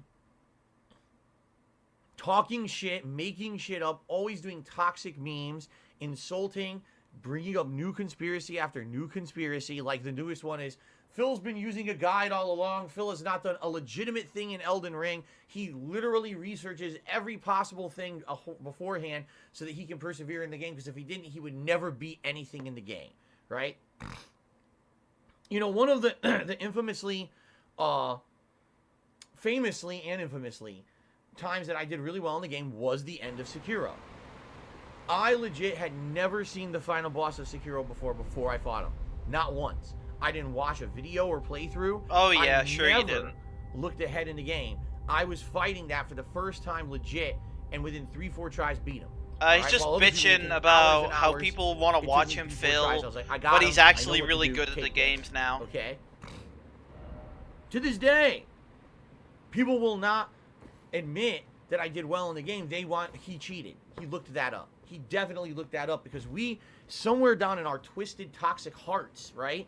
We can't believe that this guy could possibly do good at anything. He's the ultimate bum, right? He's terrible at everything he does. I've defeated the last boss in 2 tries. He doesn't deserve any popularity. He's never been good at anything. They write off my Street Fighter years, right? They say that I never did anything good in Street Fighter. Yeah, infamous means you're famous for the wrong reasons. Tournament results all I'm over pretty the sure internet, that's what infamous means. right? He was never good at Street Fighter. Even though it's well documented that I was a prominent tournament director on the East Coast of the United States for a good 2-3 years in the New York and other tri-state area. Phil never contributed anything positive to the Street Fighter community. He was always just a toxic jerk. I mean, you literally made a website called hate.com. Twisted, toxic narrative. And they believe it, because these are the same people that believe insane conspiracy theories about everything else. They likely think that vaccines are dangerous to you. They probably think that literally calls people maggots with F. You know what I'm saying? Like, they believe crazy shit. Because, but that kind of people, they flock got pissed together off on or the some internet, shit. and they form entire communities. This place huge. And there's people Massive. who, I hate to say it, prey on those people. All right? Do I actually believe that the people who watch the restreamers of my content... Yazzie-Bug subs? Excuse me, let me rephrase that. Do I actually believe that the restreamers of my content believe 90% of the shit that they say about me? No. Yeah, what I don't think Frogga they cares realize about you, DSP. I think he just watches you because they can take advantage of a bunch waster. of gullible, stupid people. And They they say about realize slapping that they Ricky Ortiz at need the glitter or to some meme. constantly be stirring them up to get Yeah. that fervor going, to keep that gravy train rolling for them. So if it Big ups, means Hello making Ricky something Kitty, up completely, or taking the best something and twisting it in trans a way that Street is Fighter not what character, it was intended, or player. literally just pulling conspiracy out of thin air, out of their ass, they will do it on a daily basis in order to profit. Essentially, I think I know where we've been now. We've been have this up weird, here cultish, from toxic Viadair. following to hate Yeah, Phil, yeah, hate we have. Phil, So hate this Phil. is. And you might say, where did it come from? Originally, it came from things like This Is How You Don't Play, making it virally popular to crap on Yeah, Dark sometimes Side I Phil. watch Hello But when Kitty Ricky people on saw Instagram, that and I'm like, innocent, damn, I maybe would. not necessarily harmful videos like that were becoming I know it's a popular. dude and everything, They said, but well, how can I push I that would. further to make myself benefit? And they became leaders of groups of crazy conspiracy theorist people to benefit from them. You see? They're basically swindlers. They're the ultimate, you know, the people who lead these cults in real life. Fuck Glitty, though. Because they're Fuck just trying to Glitty. get something out of it. That's Fucking literally piece of what they, shit. whether it's for ego, whether it's for actual money, whatever it may be. That's who these people are. And they're absolutely taking advantage of the people who watch their content and milking I think that's them. everything here. 100%. That's why they do it. They're not doing it because they believe all of that shit. They factually say things that are wrong. They've outright made videos saying, Dark Side Phil rage quit. When I didn't rage quit, I'm still playing the game. Yeah, but they literally make shit up daily to get that insanely Phil. gullible, stupid Phil, when I fucking get pissed off at Street Fighter and I quit the game as fast as possible and end the stream, that's called a rage quit. That doesn't mean I can't put the game back on the next day. I still rage quit the game at that fucking time, you dumb fuck. Holy shit. This dude's understanding is something else. They're cute snails. Convincible audience to go along with the new negative thing they're saying to make a buck or to get over or to be more popular, get the clicks, get the views, get the subs, whatever it may be, okay? And this is a very sad group because they literally want to see me suffer despite the fact that the reasons behind it are not real. And the problem with that is you can't fight that. How do you fight complete nonsensical insanity? You can't convince them anything factual because they believe nonsense on a daily basis, you know? If anything, it should be someone like YouTube or Twitch who's looking at shit like that and saying, this person's a shit stirrer. All they do is talk shit and literally have no productive Now it's content. YouTube's job All they're to here get to do is rid of the hurt trolls. and get over by crapping on someone. That is not content that should be allowed. In reality, outside of the realm of the internet, it's not. People get sued all the time for defamation or slander, and there's big court cases about it. You read about them in the media and everything, right? You can't just say and do whatever you want about someone and drag them through the mud and make shit up about them to get over yourself. It's not legal to do so. In India, you can't even say factual things about someone that's negative. I'm not even kidding. There's actually a law in India that even if someone factually did something bad, you can't say it in the public because it's considered defamatory, and you could sue them for it. What the fuck this dude on about? That's fucking crazy, in my opinion, by the way. But the point He I'm is a making third here world is, country. It doesn't fucking count. This whole era of internet content creation has opened the door to like the Wild West of this kind of shit. There's no regulation, there's no protections against it, and sadly, I've become one of the people who's been a major victim of this kind of internet ire, where something as innocent as this is how you don't play. Make fun of that how Phil plays games because he's not very good at them. Turned into Phil isn't the most evil, lying, cheating, Yeah, something like that. You know, well, he's talking about how people want every him day to he's fail breaking at laws Elden and Ring, doing terrible and things now to it's people all coming around to him. how So you should hate on him trolls shouldn't constantly, be but by the way, allowed. watch my content and give me clicks and likes and send me money on my live streams and do this and do that. Wait, what? Where did that part come in? Right?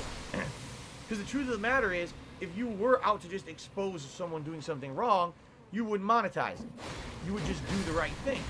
But instead, you're monetizing every piece of it. You're accepting all these contributions and donations. That's why you're doing it. You're a fucking dishonest piece of shit. Let's be honest here. How many of my major detractors out there are not benefiting from it in some way?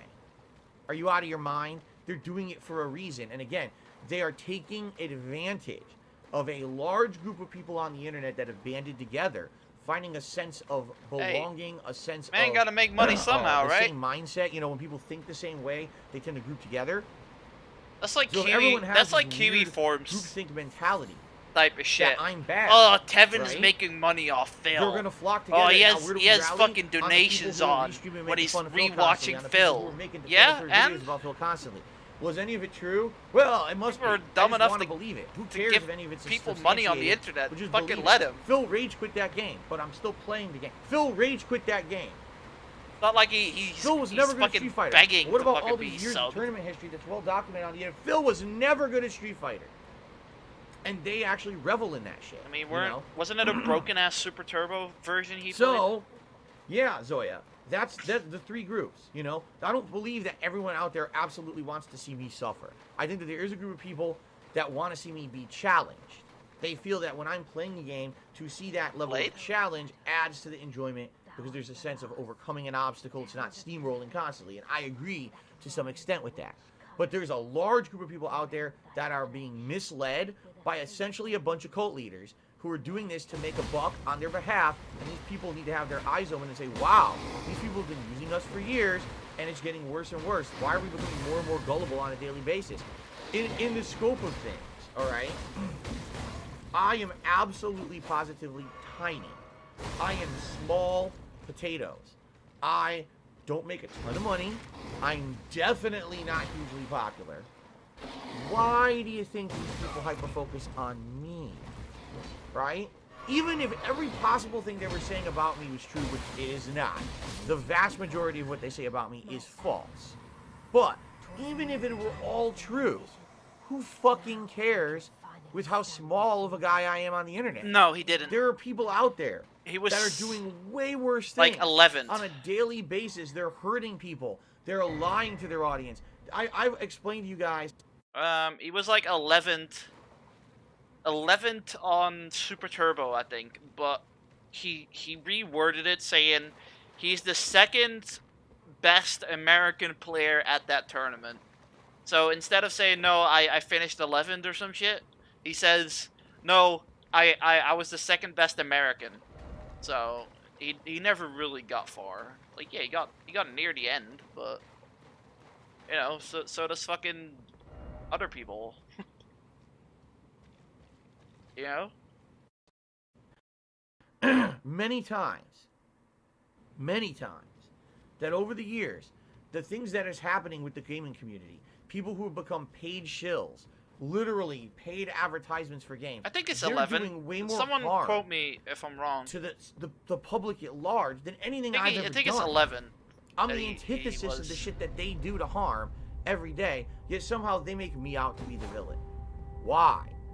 I'll tell you why. Because those people aren't doing it because they feel like they're exposing something great or bad. They're doing it because they found a way to monetize it. That's why. The day that everyone who dislikes me turns ads off, stops accepting donations, stops getting super chats, super stickers, cheers, subs, and monetary donations, is the day that it all goes away. Oh, fuck because off. that's what it's all about in the modern era. It ain't about Really? Phil. It's about taking advantage about a bunch of gullible Really? people You who want to want- believe oh, whatever you no. tell them because they got this sense of community and worth around it, and then you milk them for all they're worth because I think you I'm gonna that they're dash stupid through and it, you don't respect your and audience. then I'm gonna That's explore this exactly shit what off these stream. people have been doing all along. Yeah, I think I'm gonna just dash through it, go here, and then explore it off stream. Cause Zoya did another fuck super this chat. shit. It's crazy. As a new reviewer, I didn't know how. I don't bad even the have trolling any can be. boluses, yeah, bro. And it's sad, and there's nothing I can do about it. I've tried for years to reason with people. I've tried to. I can't counter even some of the make crazy boluses. stuff I that's don't said know where about to me, get but it. The thing is, when you have a group of people that believe anything and they want to believe anything, you can't ever make Boss them to the see left. reason. Because at any moment, someone will just make something else up, and that's the new thing that's talked about constantly. So I need boluses for this shit. there's not much I can do to counter that stuff. You know what I'm saying? I could Oh, yeah. sit Oh, here and yeah. do an entire stream. There's a Oh, debunking yeah. stream, and I'll tell you the truth behind what happened here and the truth about what happened here. But then there's 10 other things that come up, so it doesn't matter. So there's no point in addressing any of it. Only Iced Coffee did a super chat. See, the sad part about this is the trolls will clip this rant and take it out of context and make money on your content. Yeah, because here's what they'll do. I can tell you exactly what they're gonna do because they do it so much that now it's just a fucking tried ass formula. They'll take what I just said and they'll say, you see, but everything that Phil just said can be applied to himself, and here's how. And then they'll show a million defamatory things that aren't true about me and claim that I'm a hypocrite. Oh, fucking Blighttown was And they'll bad, say, bro. well, here's the evidence. And there's no evidence. All it is conspiracy, leaks, bullshit. Stuff that's not corroborated and not factual. But they've said those things so many times over the years about me, they act like it's factual when it's not. They actually convince their communities to believe their own bullshit that they made up, and now it's a fact in their crazy minds, so you can't ever disprove them. You see what I'm saying? Right now, I could have a legal document proving something about me, and I would show it to you, and they'd immediately say that's a doctored document. There's no way to prove that it's real.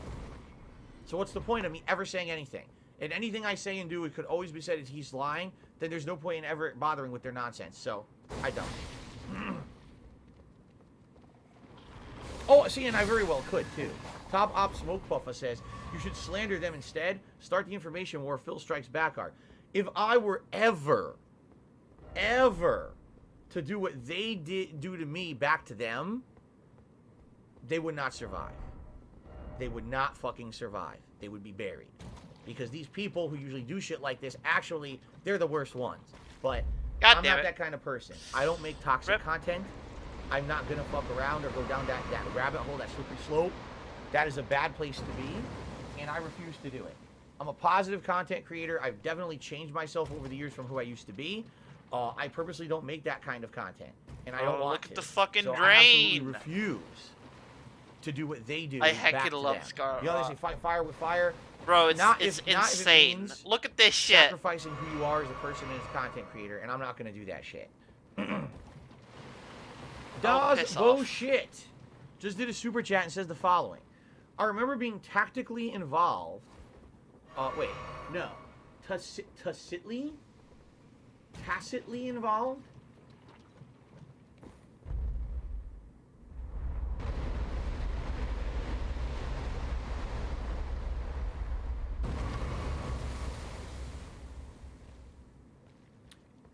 In a way that is understood or implied without being directly stated. So he was involved in hate watching, meaning he watched me in a hateful manner but wasn't directly involved in the hate. Gotcha. Thank you. I had to look the word up.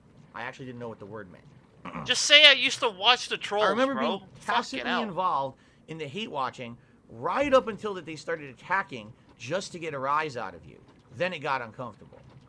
And again, at one point, absolutely positively, the things that were said against me I feel were true. At one point, it was while Phil is, first of all, he refuses to improve his content, right? He doesn't implement anything that would make him a better gamer or a better content creator. Meaning I didn't want to do direct capture, I didn't want to do live streaming, I didn't want to interact with my audience, I didn't want to do special events and things for my audience that they would benefit from. For the longest time, it was Phil sits in front of his TV with a camera right here, and he talks when he plays games. It's what we're doing right now, Chenzo. Chenzo. Every single fucking day. And I get that. That was a valid criticism. When I sat here and literally every waking moment of playing a game, I would complain and yell at a game director or a game developer, yes, that was a valid criticism. There was a lot of things about me back then. We're hate watchers. That were quite embarrassing and bad as a content creator. It was also my shtick. That was the thing that a lot of people came to see me do. And that's what kept my audience coming back. The reason I they watched liked the shtick Phil is because he that was I drunk did. as It's fuck funny and he because some played people say, Castlevania was that funny. a character? Was it a character? Well, what it was it was over the Like top watching his reaction. stream. Exactly. Did I genuinely have Low some of drag. the feelings that I See, he expressed in gets those it. videos? Yes, but I was always kind of overdoing it and over exaggerating it to get that reaction out of people, to get people to come back. If something's working and people like it and Feels want to bad, come back man. and see more, why not keep giving them what they want? You know what I'm saying? But what ended up happening was, over time, everything else evolved, and not me. They're giving constructive And that's where the rise criticism. of This You Is How don't You Don't Play understand. came from. People basically saying, Phil, your content is so outdated at this point because you absolutely refuse to change. You're the same guy 5 years later, and everyone else has moved on. And In doing Juzzy's different stuff, and you're not, defense, right? They were absolutely he actually told positively people correct. to put a And it tab took me many open years to figure watch this me. out. Even when I adopted direct So, capture you and know. live streaming, I still refused to acknowledge my streaming I audience refuse! for 4 fucking years. 4 more years that I didn't do it. It's like, what was I thinking? I was a fucking buffoon. Finally, I do find in that funny, 2017, though, like, I started to get it. Had to get out of that mentality of being a YouTuber. People making find me off of funny videos and realize that the future for the is wrong interaction with reasons. you guys. And I'm just the like, future is having this I'm just organic being myself, chemistry, bro. talking and having a fun time Like, together. it's so live, weird. Like, and I then can be having funny that without genuine trying enjoyment of because what I'm doing come through the way in I the on-demand speak or videos, some because shit, back or the then, way I do stuff. Yeah, was there some enjoyment? Of course, but I was getting so burnt out on the formula that I was doing. I'm so happy to not have to do that shit anymore. So yeah, Mark listen, is alright. I He get gets it. some Back sometimes. then, it was fun to make fun of Darkside Phil because he was the I think next month I'm stubborn gonna asshole. He go didn't want to gorilla, improve. though, with he my didn't gift want to sub put out stuff. quality content. He didn't even I'm gonna give care gift about putting out subs to quality people that content. need it, He just wanted aka to put out the stuff that P-Fan, made people or laugh, Low make a buck. Drag, You're or right. Chenzo, or But I changed Juzzy. along the way. I had an epiphany in 2017 when I realized it was either change for the better or pack it up and get the fuck out. And I saw the light. Those first few months when I started being that interactive streamer, I was like, geez, it's so different. Now when I'm a streamer, I can play stuff more long form. I don't have to rush through the games. I can enjoy them for what they are. People want to interact with me and talk I with me probably when have to play look them. up It's where to such find a those different, bonuses. a really different situation. You know? Alright, we kind of sped And I through love it. that. But 'cause now I you're do not absolutely wanna right, Das Bullshit. It becomes instead fuck of around with let's this shit. legitimately criticize Phil and make fun of him for his shortcomings, it's Now let's get personal. There's got to Let's be like a personally ring on or every something that possible stops level Scarlet say Law, nasty right? things about him, whether they're truthful or not, to get that rise out of my audience and make a buck. That's what it's become. I appreciate that's bullshit that someone like you, who maybe previously didn't like me and was part of that poke at Phil, make fun of him, turned around and now, you know, you've been a big supporter. You've been nice to me over the years. You said nice things on the stream. You supported here and there, and I really appreciate that. Thank you for that. George R.R. Miyazaki, Wouldn't be the first time I says, fixed the relationship with money. Of independence. We gamers shall live free from persecution in our gamer republic. That sounds really dramatic and kind of over the top, and I'm not saying that. I'm saying just because you upload a video to YouTube, it should not give everyone else on the internet free reign to literally make shit up about you. There should be protections in place, and there are absolutely none unless you have a lawyer on full-time employment ready to slap down a cease and desist at every waking moment. No, it's not fair. It's an unfair place. It's really fucked up. Bro, stop complaining. Only iced coffee. Thanks for the super chat. There's absolutely no reason I'm even going to read that, because if I do, it's just going to cause a bunch of people to rip their hair out and go crazy. And it's just going to cause drama, and you know that, so I'm not reading it. There's absolutely no way I'm reading it. Okay. Bro, this place is toxic. Legmick says, you said you didn't interact in the first 4 years of streaming. How come? Okay.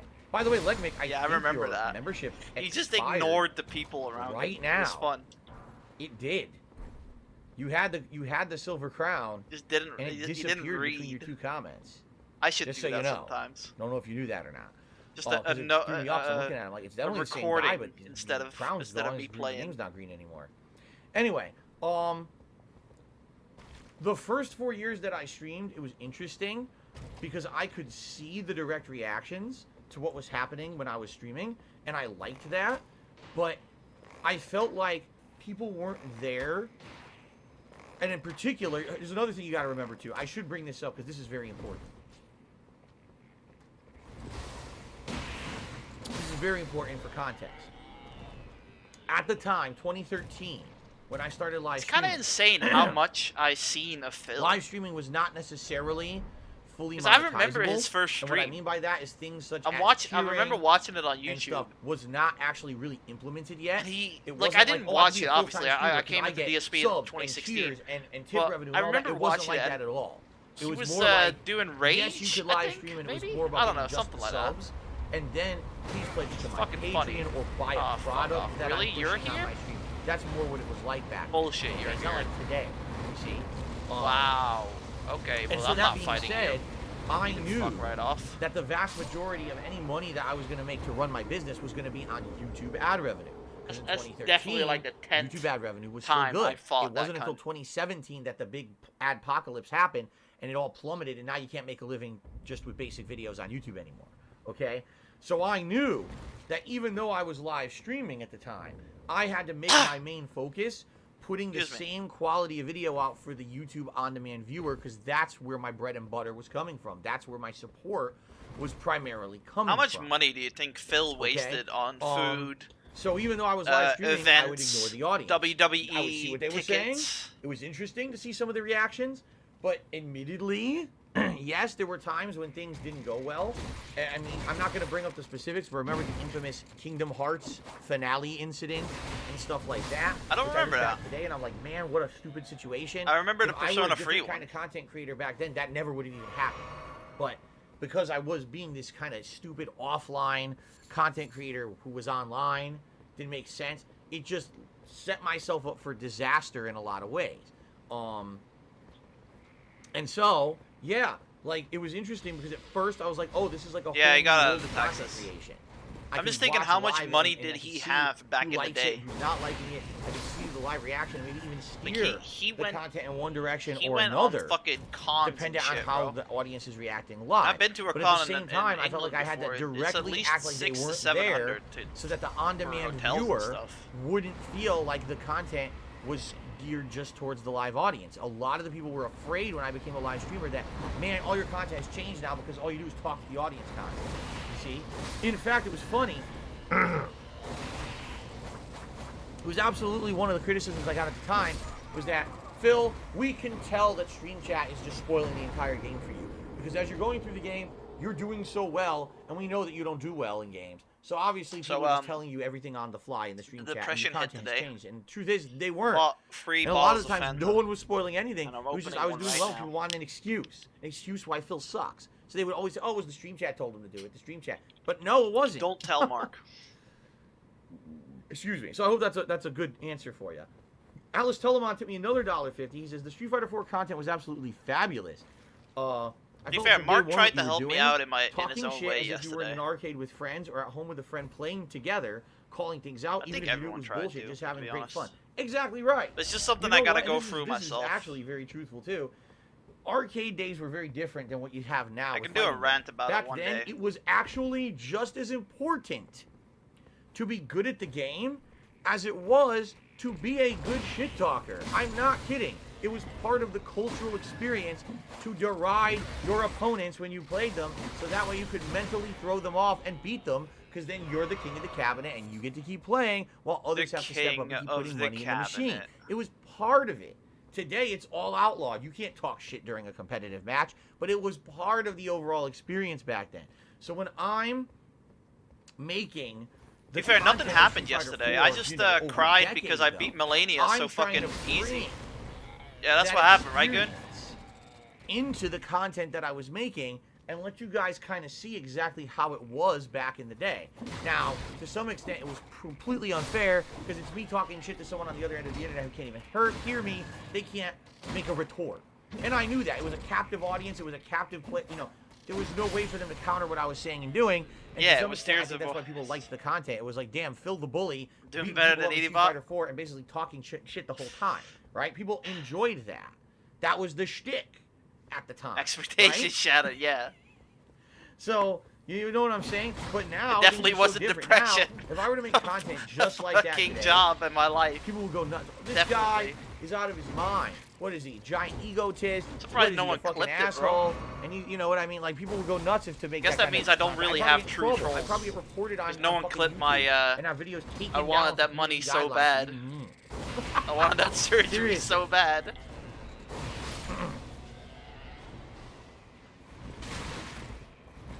Jay Love the Flash says, wasn't the big tournament you won lacking a lot of key players during that time? Definitely. No, I didn't even win that tournament. Melania is definitely easier than key notable players in them. But the one everyone talks about is the one that a few key players boycotted.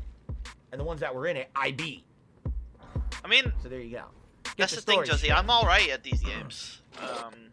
I'm all right at these games. It's just I played with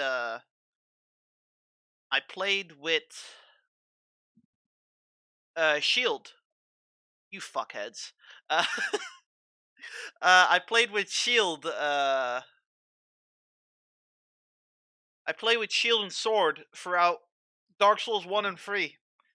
So I'm just not very used to the dodging. So I need to just get better at the whole interpreting moves and stuff. That's why I struggle sometimes. Like I spend an hour and a half on Mog. Yeah, how is her hard, by the way? Is her hard okay? I do like ED, but I know I don't spend that much time there, but that's just because the chat is kind of weird. The chat is weird in that place. We'll do Panic Man. But yeah, I'm okay. I'm okay at this game. I'm fucking trash. Compared to Mark and you and Sophie and shit. I'm fucking trash. Like Mark really knows how to dodge and shit. I don't know that shit, man. I panic roll a lot. Yeah, that's true. That's true. Like, realistically, right, I would love to be a full-time streamer making money and stuff, but I'm so glad I don't have Booba, because there's so many weird people in the chat just hand-holding, never saying anything back.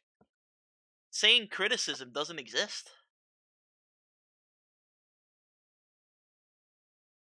Hello, Ness. But yeah, just to explain what happened yesterday, I made a big decision.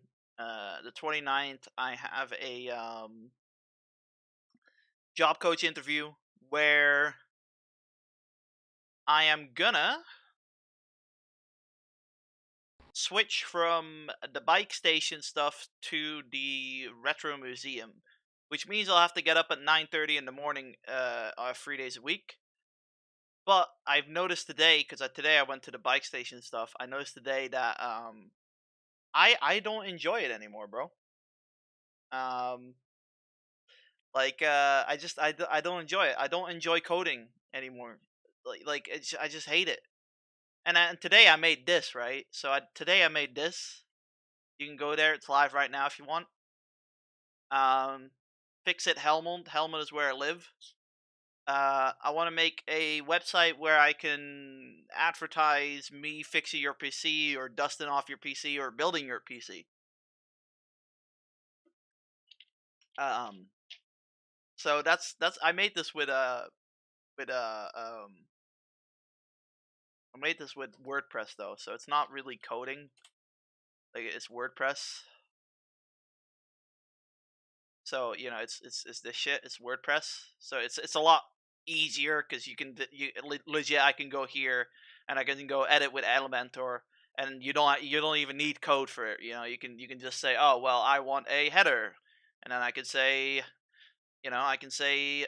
Goon sucks. I can do that sort of stuff. So that sort of stuff. But yeah, yesterday it wasn't even yesterday. It was just the whole week. I felt like I failed. I felt like I failed 4 years of my life because I've been there 4 years, and I tried doing coding because I want to make video games, right? I want to make video games and shit, and I looked at top coding jobs stuff, right? I looked at this shit like, oh wow, what's the best coding jobs? What's the best paying coding jobs? And it's just like, do I want to be any of these fucking things, bro? Like, am I gonna have fun doing it? That is the stuff. And I don't think I am. I don't think I am gonna have fun doing it. I would love to be a software developer, so actually like developing software, fixing software, behind the scenes, updating stuff and all that shit. That's what I would like to do, but my problem is I had a teacher at that job who had a burnout now, and he unfortunately taught me very wrongly how to code, and he kind of just made me do busy work. So he made me do algebra for a year. He made me do free code camp for a year, and all of that shit was never applied. So you learn something, but you don't apply it, and that's part of the reason. Like I can read code. I can read code easily. I can read for loops and shit and all that stuff. I can do that. It's just making stuff and doing stuff with it I've never done. So the reason I wanted to quit now is because he's gone. He has a burnout. The other guy that was teaching me is gone. He has a full-time job now. And my boss is very how do you say it? He's a fucking idiot. And what I mean by that is, well, he's an idiot. Basically, he wants me to become a data analyst so I can analyze bikes.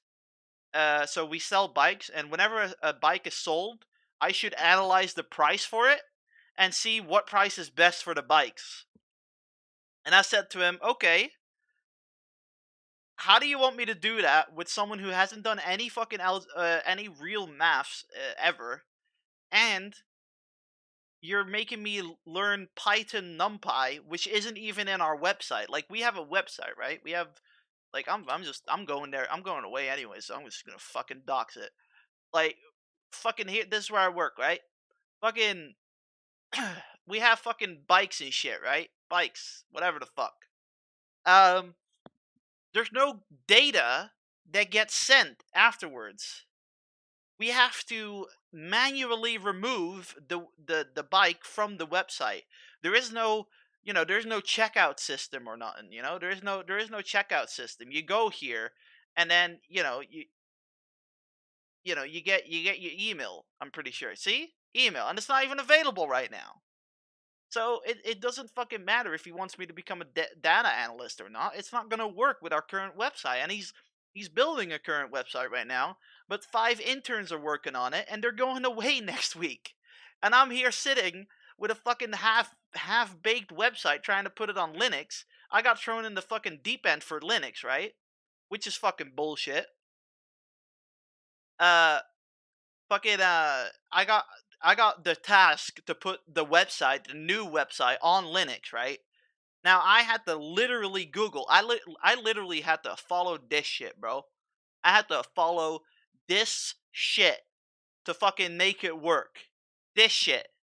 This ain't learning how to do Linux. This is just copy and pasting. I don't know what the fuck I'm doing, bro. And in all honesty, I don't want to know what the fuck I'm doing because it's fucking messy. It's messy to do it this way because I'm doing it this way, and then the next guy who comes by, he's like, "Why the fuck do you do it this way?" It's just not gonna work. It's a messy ass fucking workplace, and I'm just sick of it. I'm legit sick of it, and I feel like I wasted 4 years of my life. And my mom said something to me yesterday. Well, you didn't waste 4 years of your life. You tried something out and it didn't work. That's experience as well. But I feel like that's loser talk. That's coping with losing when you say something like that. Oh, it's not failure. It's knowing that you can't do it. Okay, yeah. Thanks. So I kind of just was very depressed these last 2 weeks. I still am. Like I still am a little bit fucked. Not today. Like today I'm good, but like I'm still a little bit fucked. Making the big decision to go 3 days at a museum where I'm gonna be focusing mostly on hardware repair, so making old computers work, soldering stuff, and all that. And maybe that's good for me because maybe that's something that I will actually enjoy doing. And then in my free time, I'm gonna work on my website, and in my free time, I'm gonna work on Unity. So I'm gonna not even choose any back end, front end, whatever the fuck. I'm gonna do coding as a hobby. Yeah, it's a cope. Took an L onto the next game, exactly. And I don't know. It just fucked with me yesterday. It really did, because I don't know how to explain it, but in my mind, it took a week or two to really, really make that decision and make it so I don't feel insecure about the decision. I know what the fuck I'm doing. I didn't know why I was depressed. I didn't know what the fuck I was doing. And it's something to call, like, they call it an autism brain. Like when an autist gets something on his chest, he needs to figure it out first before he can explain what the fuck is going on. And that's why I'm so fucking emotionally strung. So that's what was happening with me yesterday. That's why I cried after Millennia, not because I beat her so quickly. But yeah, I told my boss today. I said to my boss today because he saw that I was a bit more quiet, and he said, "Yo, are you okay?" And I was like, "Yeah, I'm just thinking about my future, you know." And he's like, "Oh, what do you mean?" I said, "Well, I don't really enjoy coding anymore." And he said, "Oh, that's not good." And I said, "Yeah, I think I want to do more hardware stuff." And he's like, "Oh, whoa, we have hardware stuff here, this and that." And you know exactly why he does that, because he knows he knows I'm fucking leaving. Well, he doesn't know, but he has an incline. I'm pretty sure. I gave him that hint. And the way it works, he gets paid to have me there. Okay, so this is something weird. It's something that has to do with the Netherlands. It's called the Young Project. I am mentally disabled, well, to an extent. I am not fit for work, which means that I cannot hit 24 hours, 32 hours, whatever the fuck. I'm not fit for work, so I get paid 70% of minimum wage if I start working on making my work hours more. So basically what's happening is I'm at 15 hours right now, and if I hit 24, I might get a paid job. Might. So until then, the government pays 70% of minimum wage for me, which is around 1,050 if we're really gonna be real talk, 1,050 a month. Uh, and basically the Young project is until they feel like I'm messing around. So basically, I had an analysis last December, and they said, okay, we're gonna extend it for 4 years. You're good. Keep working on it. This and that, because they saw I was improving with my hours and with my stuff. So they're like, okay, you are definitely going to the right direction to work. So we're gonna keep you in the project and this and that. But then comes the part how to get your work hours up. It's usually volunteer work. So basically, my jobs are always volunteer work or getting work fit, as they call it. So you go to this place to become better at work hours. You can become better at socializing. You become better at this stuff. So I went to that place, and the government pays my boss to have me around because he is getting paid to put me on a work fit schedule. So yeah, the museum is gonna get that fucking money now. All we have to do is we have to talk to the UVW, which is the fucking project managers, whatever the fuck. It's all government shit. We have to talk to them, saying like, okay, we found a different place. We want to change it to this and that. So yeah. Well, they let me, but then again, I need 24 hours first. But you know, it is what it is. But yeah, that's the shit I need. That's what happening. Okay, so we are at M43 past, right? Oh, yeah, I can do this right now. Shut up, Dad. I was just explaining to people what a Wayong is, okay? It's a Wayong. Shut up. Okay. Hello everyone, and welcome to Panic Man 10, and this is going to be about... But yeah, they do let me 103, stock shelves. Kind of well, the thing is, right, yes, Chenzo, if I do stocking at a grocery store, I can do it. But then I can only maybe do it for 15 hours, 20 hours, and that's not going to do something. The point of this is to give me skills so I can actually go to a job that I want. So, for instance, hardware repair. So if I can get a diploma at my museum, like well, not a temporary diploma, I don't know what you call it, like a diploma saying, okay, this dude is certified at soldering or whatever, right? And then I can, you know, show that on my CV and all that shit. It works very weird. I could work at a grocery store, but then there's then it's like, oh, do I enjoy the grocery store, this and that, you know? So it's a bit of laziness, you know. It's not laziness. It's a lot of laziness. But it's more just like you're in the comfort zone of what you want to do.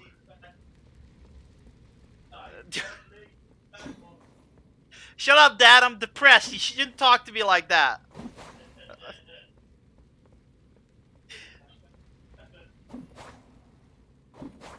I did work at a grocery store once, yes.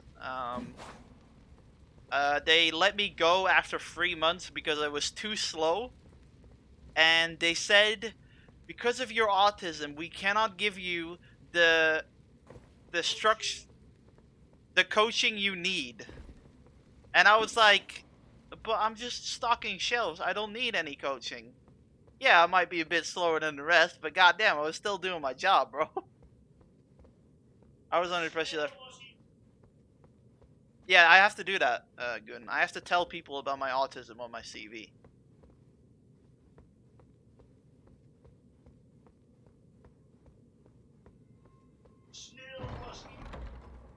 Shut the fuck up, Dad. That's Litigation City? Yeah, well, I mean, I was like 16, I think. That was before the Wayong project and stuff. I have been thinking about going to the cinema. They need people at the cinema, and I was like thinking, oh, I might want to, you know, work at a cinema. Like that sounds fun, you know, putting popcorn in people's hands, you know, and like cleaning the cinemas and shit. Yeah, look at all the beautiful ladies and shit. So I've been thinking about it. Well, they didn't say it like that, but they basically said, we are firing you because we cannot give you the structure you need. It was just a bullshit thing, because there's a thing here that there's a 3-month period where they only have to pay you this amount, and then after the 3-month period, they either have to give you a contract or they have to give you, they fire you. And usually it's, when you're 16, they fire you after 3 months because it's like, okay, we used you, here's your money, you're not getting a new contract.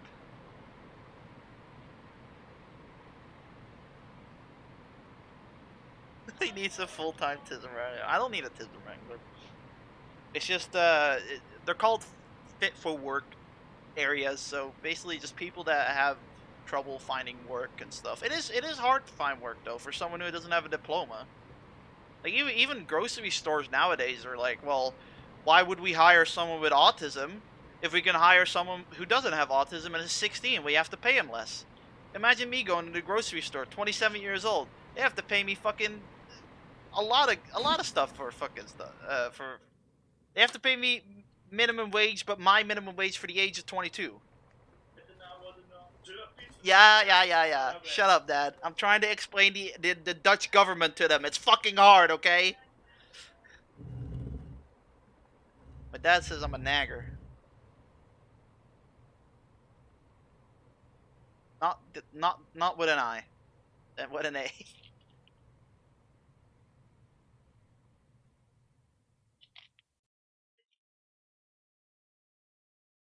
Really hope you guys didn't hear that. What now? A nagger. That's the whole thing. I don't need a wrangler. It's a job coach. It's different. It's different. Shut the fuck up. I can work perfectly fine solo. Get the fuck out of here. I just need a safe place to work on my work hours, okay? Bro, how big is this place? Hello, Softby.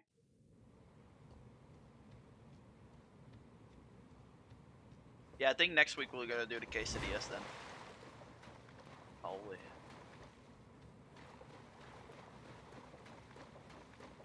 Yeah, once I'm downstairs, we're gonna do some Street Fighter. I kind of want to try that jungle combo that was in the Street Fighter 5 update, but I probably can't. And the hate rates here.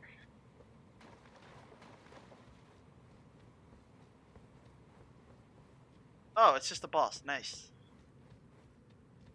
But the reason I say nice is because then I don't have to explore even more caves. Do I have my mimic? I knew it.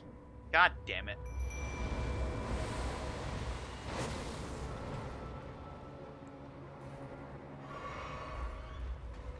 Did Mark fight this guy today?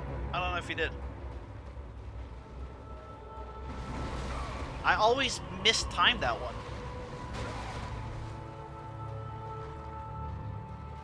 I'm gonna cheese the fuck out of this one, boys. Uh-oh.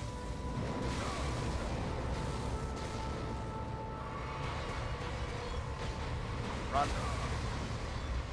Nice one.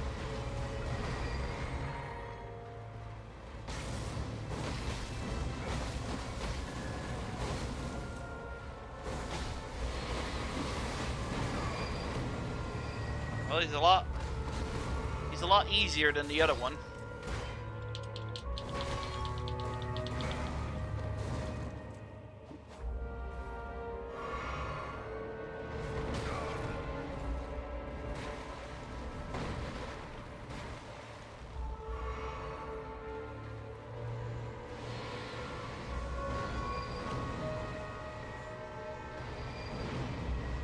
My mimic ain't doing shit, bro. Uh-oh.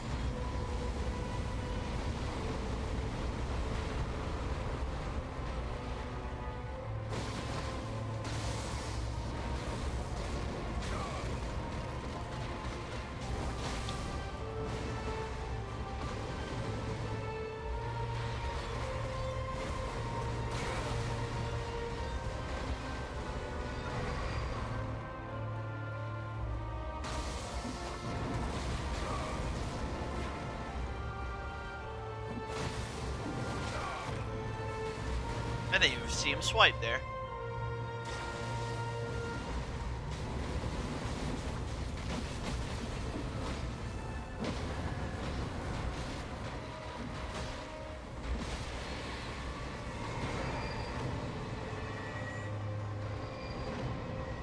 This scam is. Shut the fuck up, Josie. Scamming. Okay, maybe a little bit. Shut up. It's an annoying ass boss, okay? It's alright. If the boss is annoying, you're allowed to do it.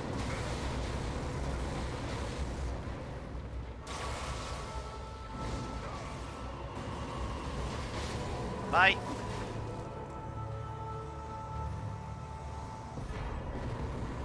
When I cleanse. Oh, do you mean that kind of scam? Okay, sorry. I didn't read the fucking first thing. Do the Yazzie Bug cross-armed one. I like that one. That one's great. Bro, where's the brace? There it is. The Yazzie Bug cross-armed one. I love that one. No. So, is this all there is to Ronnie's quest? So, I defeated Blade's Shadow, or whatever. I defeated this thing, and now we're good? I guess now we can go back to where we were. Suppose.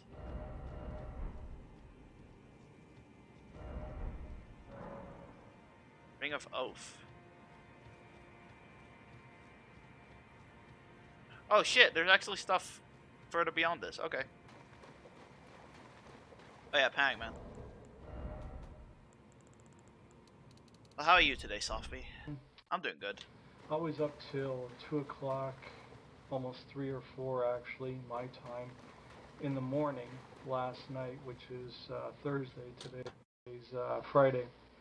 And sometime Thursday, AM103 actually It's been like 7 days, and he's still wearing the same T-shirt, by the way. How the hell did this Yeah, I'm happen? doing good. First off, you got a law. I'm enjoying that's Elden Ring a lot. incredibly vague, makes no Excited sense for Romancy whatsoever, Saga 3. and everybody's confused about it because there's no Thinking about buying definition Elden of what this is. Monster Hunter. So meaning, pretending my hand is a blank piece of paper, okay? Here's the thing, they put a motion. You're supposed to have 240 days to respond to this.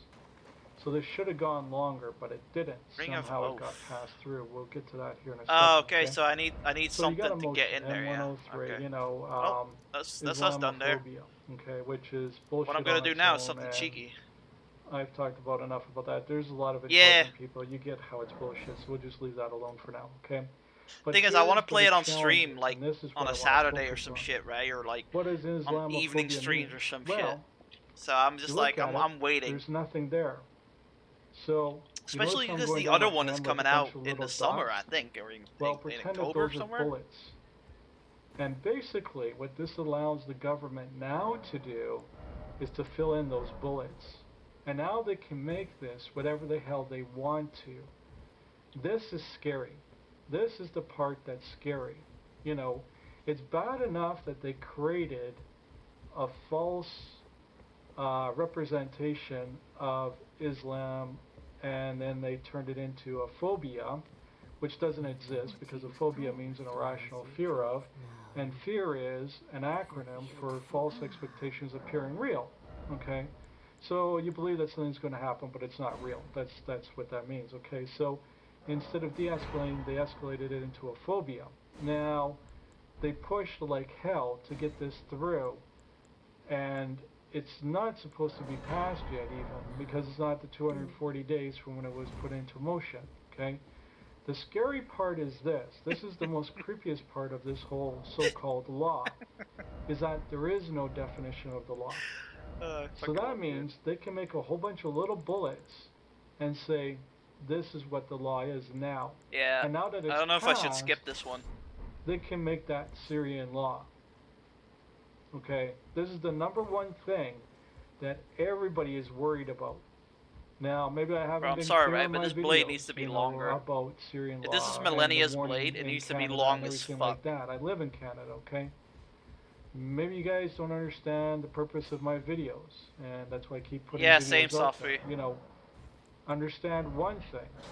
I am a Canadian, and I am pro-Canada, and I am for freedom of speech, and I definitely disagree with Syrian law, okay? Let's just get that out of the way now, okay? Like, I'm sick and tired of reading Yo, the it's comment Frogger. section, you're not Canadian, and this and that, okay? How you doing, friend? You're gonna talk in the comment section, be Hoe mature gaat het about met it. je? Alles goed? So here's the thing.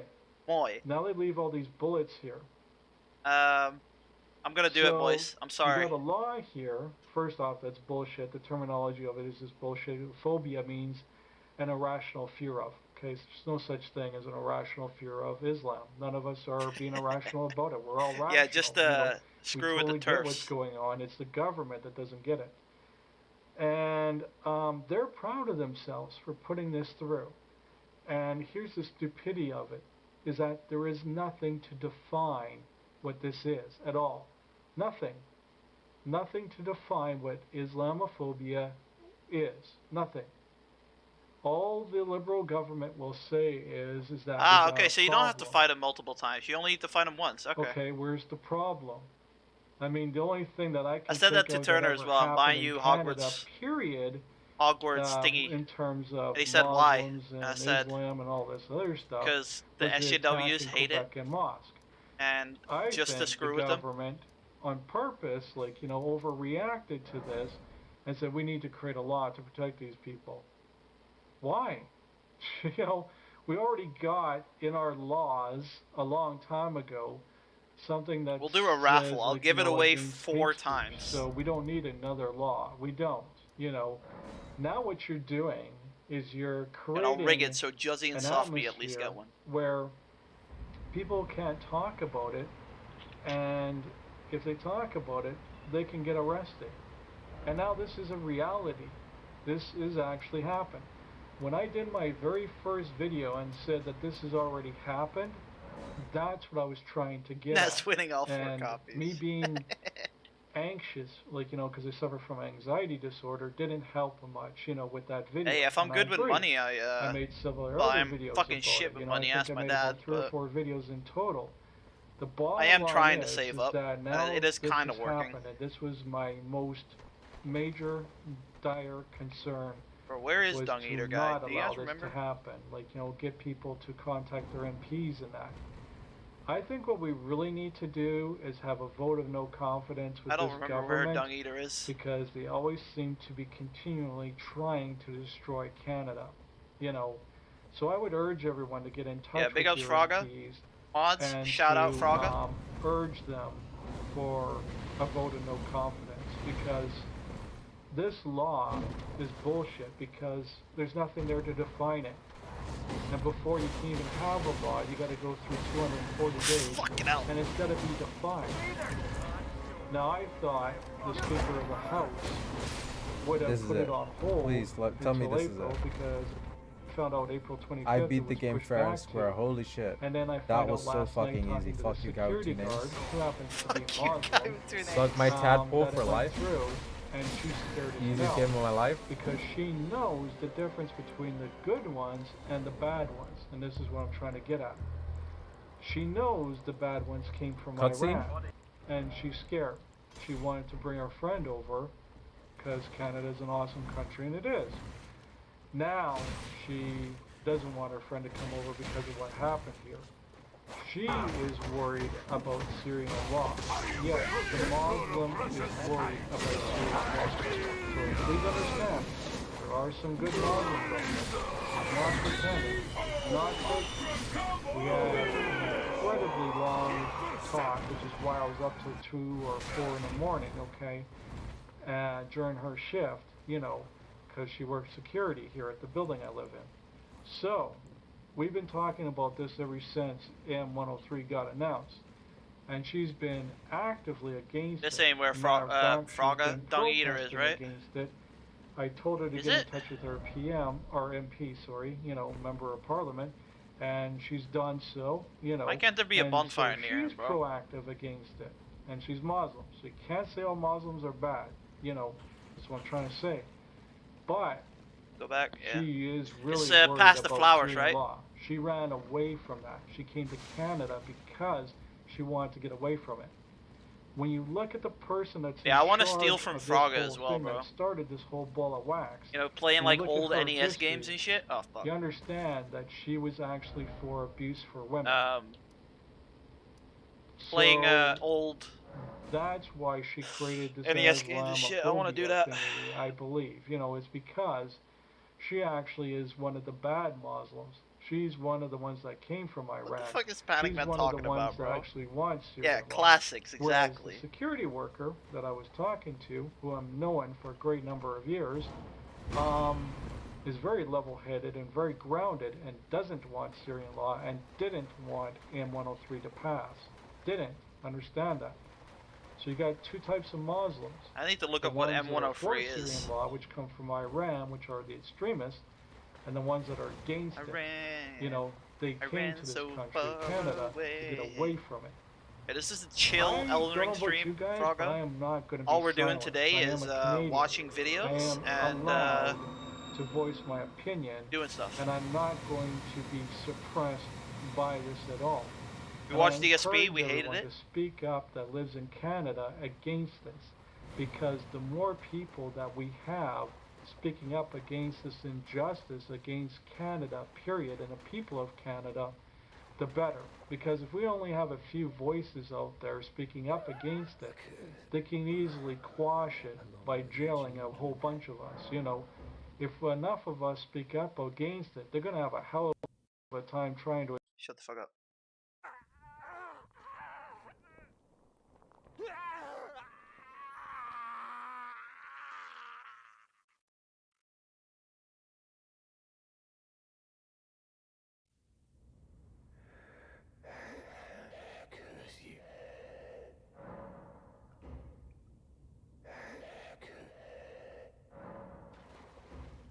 Wait, who the fuck tied him up again?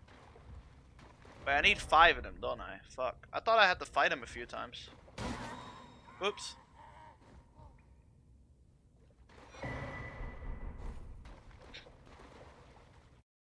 Explain why millions of people are in prison.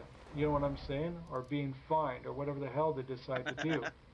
Now, my point I'm not in the mood to get 5 fucking seed they beds. Can fill in the blanks wherever they want to, and they can put whatever the hell they want to. There is a quest involved with him, yes.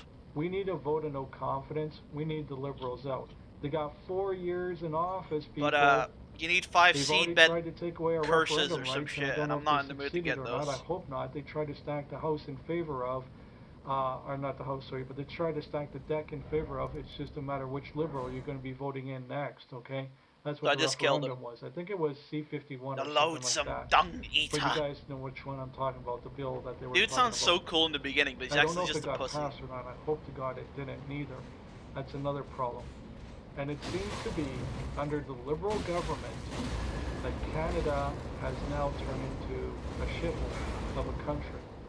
And I, I don't know where to go. I really don't. You know, I mean, there are those of us that are Canadian that really want, you know, the Canadian life, that love the Canadian life, and love our brothers and sisters equally in that.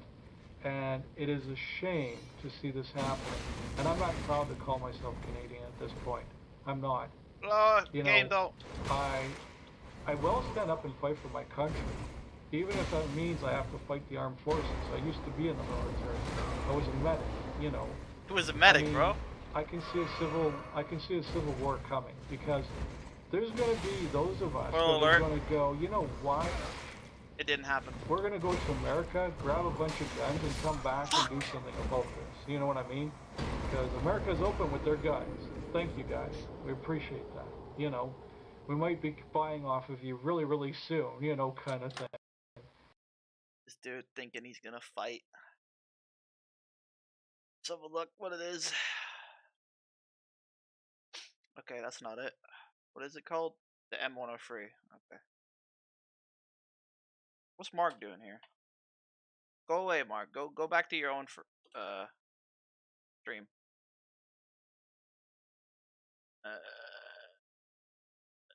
Condemn Islamophobia. Okay. What's Islamophobia? Oh, well, that's not too bad. Just don't say bad things about the Islam. You know, it's a bit freedom of speech, whatever, but, you know, you can still say stuff about Islam. Just don't say, wow, I fucking hate these ... you know? And that's the whole thing. Now, do I look like I'm being irrational? Do I look like I have a phobia? But I'm definitely really certainly concerned, right? Shut the fuck up, again. And that's because this is a blank sheet. This should never even have gotten passed because there's no definition Just don't get of the caught law, saying period. it, that's all. In order to be passed as a law, it needs definition. There is none. How can you Yeah, pass just a don't law? get caught How saying is it even it. It's fine. possible in the House of Commons that they allow this to happen? And the only thing I can Plus think of is because of how many seats that the Liberals have I'm not gonna versus give examples. Shut the fuck up. like, you know, shoot, what are they called in the House of Commons? Anyway, the other side that goes against them, you know what I mean? Their opposition party, that's it, the opposition party. So the only thing I can think of is that the opposition party doesn't have enough votes, you know, to outvote the Liberals on this, and because the Liberals have such a majority, remember they have a majority government here, that's the problem, you know. And the whole thing is that this whole thing is stupid. And any intelligent Canadian whatsoever will honestly say that. And we got Muslims speaking out against this and saying, no, this is wrong, you know. And so I live in a multicultural building. And now more than ever, everybody's scared. Everybody's creeped out by it. Everybody with any kind of intelligence whatsoever is worried about this, literally. So I'm putting this out there to my brothers and sisters, like, you know, and people across the border in the States and people are all around the world. He knows his way. Don't blame us Canadians because we're not at fault. We fought this. You know, we wrote to our member of parliament. We talked to them on the phone. We signed petitions. You know, we did everything we possibly could. And still, it gets passed with absolutely no definition as to what the law means at all. Period. No definition.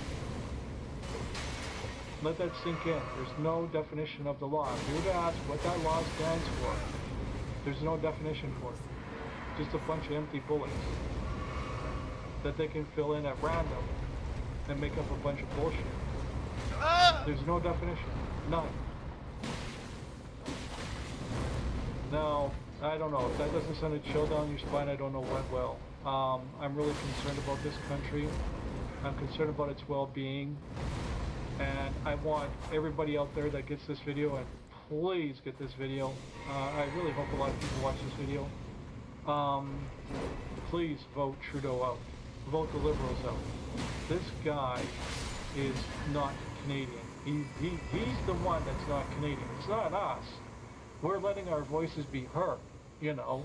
And don't mistake my videos the wrong way. I'm doing my best. Like, you know, I'm under a lot of stress and I have an anxiety disorder. It's not easy. And I don't do scripted and I don't do editing, okay? So it's raw, it's real in the moment. Now I am really, really worried. You know, I'm really, really concerned. When I was talking to the lady last night till about 2, 3, 4 in the morning, we talked about this Let's fucking go. And get fucked. We don't know what the hell to do now. And she's Muslim. And she's a good person. And she doesn't want this. She doesn't want anything to do with it. And now she's worried. Like, you know, like, does she need to leave the country? You know, like, what the hell is going to happen? You know what I mean? And we had a very long talk about this. Let's go. And we watched a bunch of videos Fuck on it the on Godskin YouTube. duo, bro. We, you know, searched the internet for information to see if it really was passed. Because, like, I was like, no, there's no friggin' way that this got passed last night. Fuck fighting you know, those like cunts Thursday legit. sometime. There's no way. And yet, here's video after video after video saying it's official. What the hell? Including the Canadian press. When I saw the video on the Canadian press one, I was like, fuck, the Canadian press is a legitimate, you know, source. It's not a tabloid, you know. And when I saw the video that the Canadian press put out, and they put out several of them, I was like, fuck me. no way did this happen. Guys, I mean that in generality, we need help over here in Canada. We need and help. Anybody who lives in Canada that is against Bro's this, acting I like encourage a you law of to Islamophobia. get Trudeau To and not the say any Liberals hate out of speech of government by a vote Islamophobia of is no bad. confidence. We need to do this. We do. Well, he says I thought it was bad obviously enough it's when not he was talking about pot great, smoking. but I thought it was bad enough when he did it's the not the end of the referendum world, bro. thingy. That is just bullshit there too. You know, you can tell that this is becoming fascism and that he's becoming a dictator. And that's something I was trying to express a long time ago. I don't know what kind of trouble I could get in making this video. A lot. And quite frankly, I don't give a fuck. You're dead, buddy. But I do care about Canada. You're dead, and buddy. I do care about dead the meat. real Canadians. The people that don't want this to happen. The people that want this country to be great and strong and an awesome country that everybody wants to come to. We need to get rid of the bullshit. Fuck the Canucks. And the only way to do it is to let our voices be heard. Don't let this squelch you. Canada needs their And help. to the When Americans don't they? and the rest of the world out there, help us. Because we're limited in power, believe it or not. Our laws are different. Please research our laws and find out. I'm not joking here. You know, we held rallies. We signed petitions. We did everything we possibly can. We basically harassed our member of parliament. You know, NDP, conservatives and all that. Like, you know, like we went to them. We went and said, hey man, don't do this, you know. We went at it. And they I gotta say, the whirlwind kind of looks cheesy, or not cheesy, but low graphics. Fighting this, It looks like something you put in a prototype of a the game. people don't want this, and we don't. And it's being forced down our throats by the Liberal government. They need to go. Man, no one wants to see my crusty ass feet. Somehow. You know, it needs to go away. It just needs to go, period. So, I'm making this video. I'm not too sure what I'm going to call it. You know, maybe warning M103 past or something. I don't know, you know, but I'm worried. I am concerned. We need to do something about this. You know, we do. We can't sit back and just allow our country to be taken over by a group of individuals that are this extreme small group of extremists that want to turn our country I knew that was gonna happen. Else. Everybody out there better be, like, you know, starting to get in touch with their member of parliament, because I am going to do that today, you know, and I am going to get in touch with mine. I believe mine. No, even Lodrag you know, disowned I'm them. going to talk to him about this, and I'm going to. I be gave like, Lodrag a dude, picture of my seriously, feet, and he let's said, liberals "Get the them hell crusty there, things out of here." period. I encourage everyone to do so, because the liberals are destroying our country. No, I think he said, I mean, "Man, you need a cheese grater for them Trudeau fucking never feet." held a job. Get that straight. Trudeau isn't qualified to be running this country. Trudeau says he speaks for all Canadians. When he started talking like that, I was already thinking of him as a dictator. You know? And I'm not doing this to fearmonger. Let me make that perfectly straight, just in case that comes out and I get arrested for this kind of shit. I'm allowed to voice my opinion. I'm allowed to constructively criticize anything, including our government. And this is scary. I don't care. The whole damn thing is scary. You got a blank slate about a law that was passed that you can put anything in there that you want to. See, I don't know if I should go for Melania's blade. Any common sense. Or that that really does. 50 more thing. So. Or if I should go for the Wichita because it has 89 blood loss buildup. Keep on posting on my videos that I'm anti-Canadian, that I'm not a Canadian, and blah blah blah blah blah, and stop saying you know kind of thing. You know what? Grow the fuck up and learn about Canadian politics. We do know what the hell's going on over here. We're very well aware of what's going on around here. We're powerless is the problem because of the way the politics run here. Why don't you educate yourselves? For those of you that are assholes. Yeah. Why don't you guys educate yourself before asking me to go to the grocery store to get a job? Fuckheads. Thank you for your time, ladies and gentlemen. Imagine if I talked like that. Holy fuck.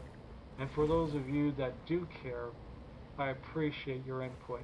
I really do. I appreciate your help. I appreciate your sympathy and empathy with this country. and I appreciate you my trying to my help feet need a us out. pedicure, I bro. really do. You know, because now Canada is in a very volatile state. Was that a And pup? I can totally see a civil war coming. Oh, my Absolutely. face needs Will I a fight for pedicure my as well, country? according to my You're dad. damn Thanks, fucking Dad. right I will. Love you With too. a panic disorder and everything, I will. Because If you don't shut up, I won't print out your fucking silly ass thing tonight. Take over my country. I'm 50 and I'm willing to fight for my country. I'm not gonna flee like the Syrians did. The Syrians That was my fled dad's their fault, country. me dying there. Why? They should have took up arms and fought back. I don't care if you have a family or not. Be a real human being and fight for your beliefs and I've what seen you enough of this video. believe in. Don't bring your bullshit to another country and make it. Bro, it's 56 minutes. It's 56 minutes, bro. Hello everyone and welcome to Panic Man 10, where the spinning camera lets you know you're always in the right place. Yeah, I know it's my shtick. It's a low budget channel. Deal with it. Anyway, I have a bunch of things I want to talk about today, mainly about gaming and that sort of thing. And they're just trying to figure out which one do I want to talk about first. Of a Switch review. Let's get right into basically my final thoughts on the Switch. Let's do that one instead. What are you buying? And then I'll do the other ones later. What are you kind of selling? Thing. I have a lot to say about the Switch. So this is probably going to be an epically long video if I want to go get a cup of coffee to stay awake because I know I could be boring. Give yourself a shot of Jolt or something, you know. Yeah, I'll do it. Good idea. But anyway, I gotta say, like, you know, like, we've covered a lot of stuff on the Switch. There's a lot of videos out about the Switch. And there's a lot of people that are for it and a lot of people that are against it and that sort of thing, you know. You got things from the pricing of the system itself to the accessories to the pricing of the games and all sorts of stuff, you know. Recently, too, things that have come out have been problems with the cartridges themselves. What's this They're costing, like, you know, more than the other games that are on disc, you know. Interesting. And now I've read, like, you know, there's going to be problems with games like Rocket League coming to the system. Oh, mate, I there's love going to be Rocket problems League. with we should do a Lego Rocket League City tournament Undercover one day. coming to the system. Apparently, Lego City Undercover. I have some. Yo, Nez, have you brushed up on your Falk yet or not? Keep my thoughts organized. You know, I can beat it Lego again City if you want. Undercover is going to have a 13 gigabyte install base, you know, kind of thing, which is like a ridiculous amount for the Switch because of the cart size. You know, like people are going with the cheaper, you know, versions of the cartridges. And what this means is that, okay, companies are saying, look, it's expensive to develop for the Switch, period, right? They're not too sure, period, if the Switch is going to take off or not. So they're buying the cheapest cartridges that they can find. Meaning, let's say that the game takes up, let's say that this is 13 gigs, okay, so 13 gig install. So let's say that this game takes up 26 gigabytes, right? So basically what the developer here is doing... Don't worry, one of these days I'm going to buy KOF and you can body me every day. He's going, okay, we'll buy the lowest cart. So let's say the lowest cart. I forgot to do that yesterday. Gigs, right? I told you guys I was going to show you the new Guilty Gear character. Let's do that.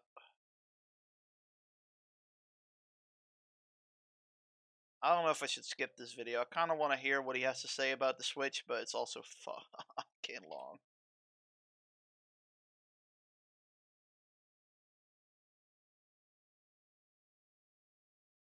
That fucking yo, I fucking despise Tevin for doing that shit, bro.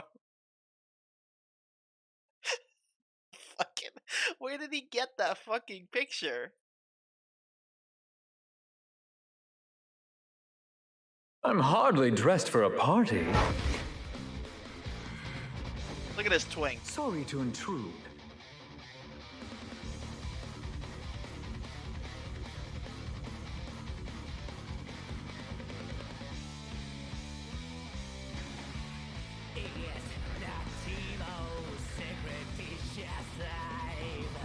What's this music? I don't intend to start anything. I'm just one person passing through. Is that really so odd? Well then, to a dazzling encounter. What's wrong? That wasn't like you. Fine then, you have until my tea is ready. Let us begin.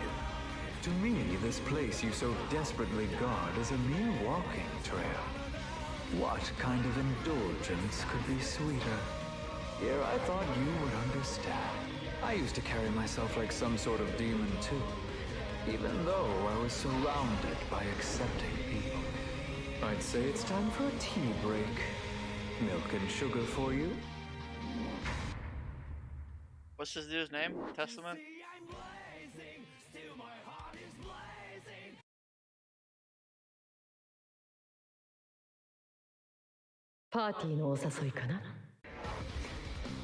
That's better.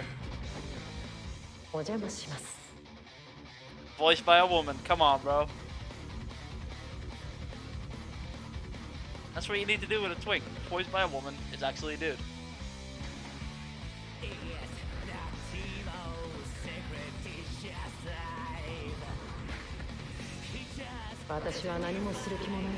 It's not. It's still a dude. It's just voiced by a woman. I'm not gonna lie. I find it hard to read whatever the opponent is doing in Guilty Gear.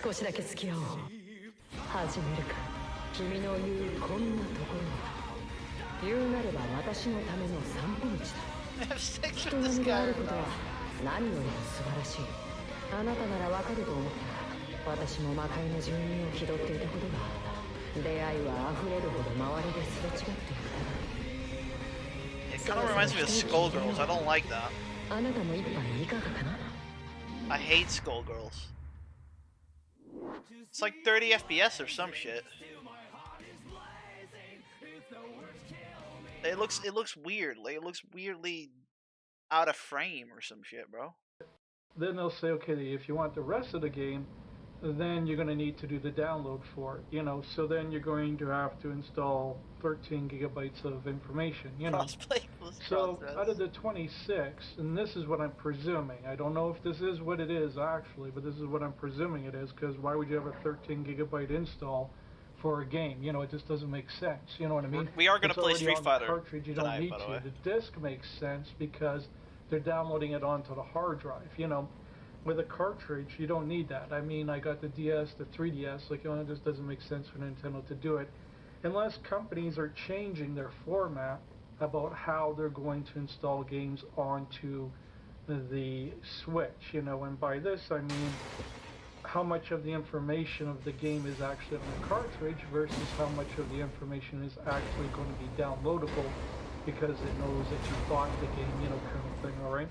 So this is what I'm looking at. So it looks like you're going to be getting about, you know, you're going to get the cheap cartridge, right? Okay, so you'll have like hypothetically an 8 gigabyte cartridge. And the game will be like 32 you and me, gigabytes, mate.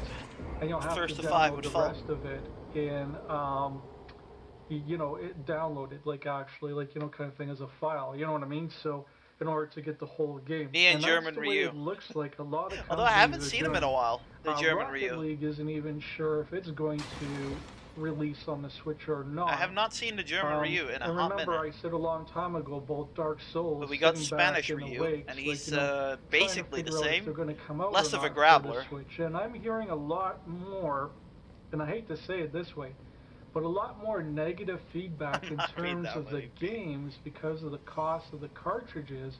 And the problems with developing for the cartridges versus why can I not developing fight for this the dude? PlayStation 4 and Xbox One. Because I'm too fucking Because impatient, companies that's why. are familiar with that, they know what they're doing, and so therefore, it's far more easier to develop for Blu-ray technology right now, you know.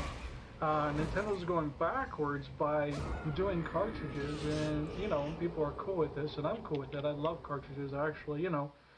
They take up very little space, but I don't even need to fight him. the challenge is that companies just are not ready for this. So, Just trying to look if I what is this missed really anything saying? here. Well, we won't know until more and more games come out. We do know that cartridges are charging $10 more. You know, like, you know, the Nintendo Is he literally saying cartridges are worse than they are on the Blu-rays? PlayStation 4 and Xbox One.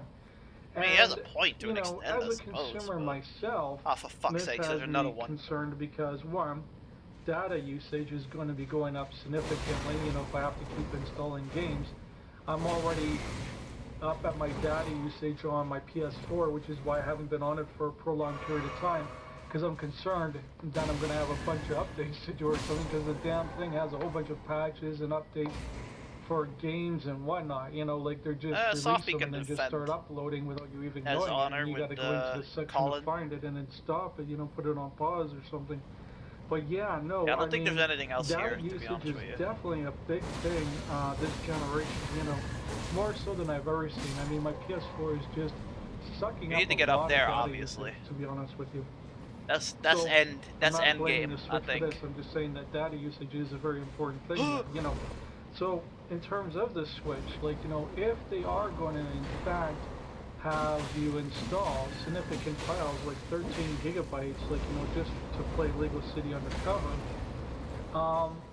this is going to get really, really uber expensive or creepy. I don't know how to word it, you know, because the problem is going to be, one of many problems is going to be the 13 gigabytes, let's just say this becomes a standard per game, is going to be like, you know, a lot of your data usage. So you buy 10 games hypothetically, I need a piss. And your data usage goes up 130 gigabytes. Now remember, that's just to install it, right? You know, like, you know, just to get part of the game. So you have some games here that are questionable because they don't know how the Switch is going to do. You have companies doing cutbacks on the cartridges because they don't know how well it's going to do, thus costing you in data usage. Plus the cartridges cost $10 more already, and they're looking at actually upping the costs on the cartridges as well. So these are some things to be concerned about. Also too, E3 is going to be announcing more games for the Switch, which, duh, there should be. Like, you know, I mean, we already know, like, you know, the 80 games that are, well, not all 80 games, but we know a significant amount of the games that are coming out. But it's obvious there's going to be an SMT game, there's going to be some other games that are going to be announced. It's just a question of what type of games are they going to be, and how are they going to be played. Are they going to be traditional SMTs, or are they going to be something else completely different, you know? So I'm speculating this E3 we're going to find out more about the games coming out, you know, and that sort of thing. Whether or not people are willing to believe this or not, the Switch is in fact in competition, I don't care what Nintendo says or anybody else, with Sony and Microsoft. And this is another concern here. If you're going to be in competition with the big boys, you're going to have to make a big boy system. Now, I like the bells and whistles to it, don't get me wrong. You know, I'm not trying to be a negative Nelly, I'm trying to make this as constructive as possible. You know, it does have a lot of, like, you know, potential. However, with the cost of the cartridges being $10 more than what you can get on the PS4 and Xbox One, if you already own a PC, a PS4, and an Xbox One, you really don't need a Switch because you've already got the game $10 cheaper. You know what I mean? It then comes down to the games, and if you want their exclusives, you know. Now this means things like Mario Kart and that sort of thing, like, you know, like Super Smash enough of Brothers this. and Go. Listen, we got like 600 fucking 1300 videos to go through. Sometimes I gotta skip the ones that are boring. Hello, my battery's flashing, which tells me... Oh, why don't you skip all of them, Guitar? They're all boring. Anyway, this is Panic Man 10 coming to you live, and I thought I'd do my thoughts on gaming past to present, okay? So, I just jotted down a few notes here about this, and I thought I would talk about the graphics, the fun factor, the controls, the games, and how much things have changed over time. To me, I don't really care about graphics. I'm more in, like, you know, in looking for a game to play, to have fun with, and to enjoy it, and that sort of thing. So the fun factor definitely, like, you know, is important. I want a full game. I don't want to buy it in bits and pieces. You know, I just done a video about that just now, you know. And graphics, they really don't bother me. Controls, yes, I want a game that has really good controls, like, you know, because if it's awkward to play and you can't play it, then what's the point in buying the game because you can't play it? You know, the games, like, you know, like that's the whole thing. Like, you know, it's all about the game. So what do you enjoy playing? Like, you know, grab it, you know, and play it and have a lot of fun. How much have things changed from the past to now? Well, when you look back in the past, we got full robust games. You know, we got complete games. Sweet Nowadays, you're buying it in bits and pieces, which is absolutely absurd and ridiculous, and I cannot justify We'll that actually visit New York one day, so we could do that. I can justify DLC and micros to a point if you get a full I'll go to robust Wendy's with experience out of Nova your as well. original purchase. But if you're not getting a full robust experience out of your original purchase, then I can't justify it at all. So, that's it in a nutshell. Are you having fun playing your game? That's the most important thing. Are you having fun? And then the other thing about graphics, who cares? Like, you know, some people think it's important, some people think it's not. To me, the most important things are having fun and having good controls in the game so I can enjoy the game. If I'm enjoying the game, I'm going to have a lot of fun playing it, you know. But then I want a complete game, you know. I do not want it being sold to me in bits and pieces. This does not mean I'm against micros. It does not mean I'm against DLC. New York just saying, restaurant, just give me the full game, or a and then if you want diner, to put add-ons later food, on, fast fine, food, you know, whatever the fuck you want as to long call as it doesn't detract from the main story and the main game I'm playing, I'm good with that, you know, kind of thing. Because then I have a choice: do I want it or not? I don't have to. You know what I mean? Because I already have the full experience. Okay, so that's what I'm getting at in a nutshell. So in the past, yes, we've had McDonald's. the full experience, you know, and was worth the price of the game. Yeah, I'm gonna go to America to try out McDonald's, bro. And I still do, you know. In this day and age, is gaming more enjoyable? Yeah, Given likes Five Guys, but he says the fries are too fucking expensive. More technical and everything, they're taking the like enjoyment out of it's it like $16 for one person or some shit. So how does a person like myself find having fun in a video game? How do we do that? Well, simple. You go back to whatever you had fun with in the past. You know, you go and you focus on the games that you're having fun with now, in the you Bronx. know, and you enjoy those ones, and you focus on those ones more so than you do on a glizzy, bro. Let's get a glizzy. Like games that charge too much, like 3-4 times the price, like Star Wars Battlefront or or we don't have. Street Fighter 5. I don't think we have Five Guys here. Maybe in no, actually we do. Actually, I think in buy things that you enjoy. In Eindhoven we have one, but you know, don't do it because you think it's your only thing. I know Turner complains about it as well. That Five Guys is expensive as fuck. Which 70s, 80s, 90s, 2000s. I mean, hello, keep going. You know, you got like Panasonic 3DO, you got the SNK, you know, Neo Geo. You got freaking. Whenever I think of Five Guys, I think of that and everything like that. You know. So you got the NES, the Super NES, I think the of that Master girl System, the Genesis, that done that video game, that the SJW, that you can buy. and apparently she sucked off Five Guys, and I always thought she meant the However, if you're gonna restaurant. stick with this generation, then like you Can't know, remember her buy the name, but it was games, some that shit. are full and robust, SJW and shit. She made like an have the least alien game. amount of technical difficulties and problems. But you know, same thing with the systems. If you Zoe find Quinn, that the that's systems it. are getting too expensive, go retro. You know, go I buy always thought something that else. was what they Or meant maybe with buy Five Guys. handhelds, you know. Personally, I think the bottom line is, looking at the handheld market for a second here, and hopefully this gets taken on my video, that I think the handheld market is the best when it comes to, you know, quality and how much you pay for it. I think you definitely are getting your money's worth with the handheld market. So I would go and buy a 3DS, calm down, like, calm you know, down. kind of thing, for example, you know, and be happy with that, you know. So those are my thoughts about the past and the present and where we sit now with gaming. You're getting a lot of really good games on the handhelds. You can go into retro gaming, go back to the original Xbox or the Panasonic Studio or SNK Neo Geo, and still find them at reasonable prices and get cartridges and that. The Genesis, I got a Genesis, you know, kind of thing, and you can still find them reasonably priced. Maybe not locally, because I don't have locally space for where I fucking live, old they're consoles, uber expensive. I've seen GoldenEye go for $500. I don't think so. You know, so some of these, like, you know, elitist stores, you know, you got to watch out for. But if you buy online, you know, eBay, Amazon, something like that, you're probably going to get a better deal.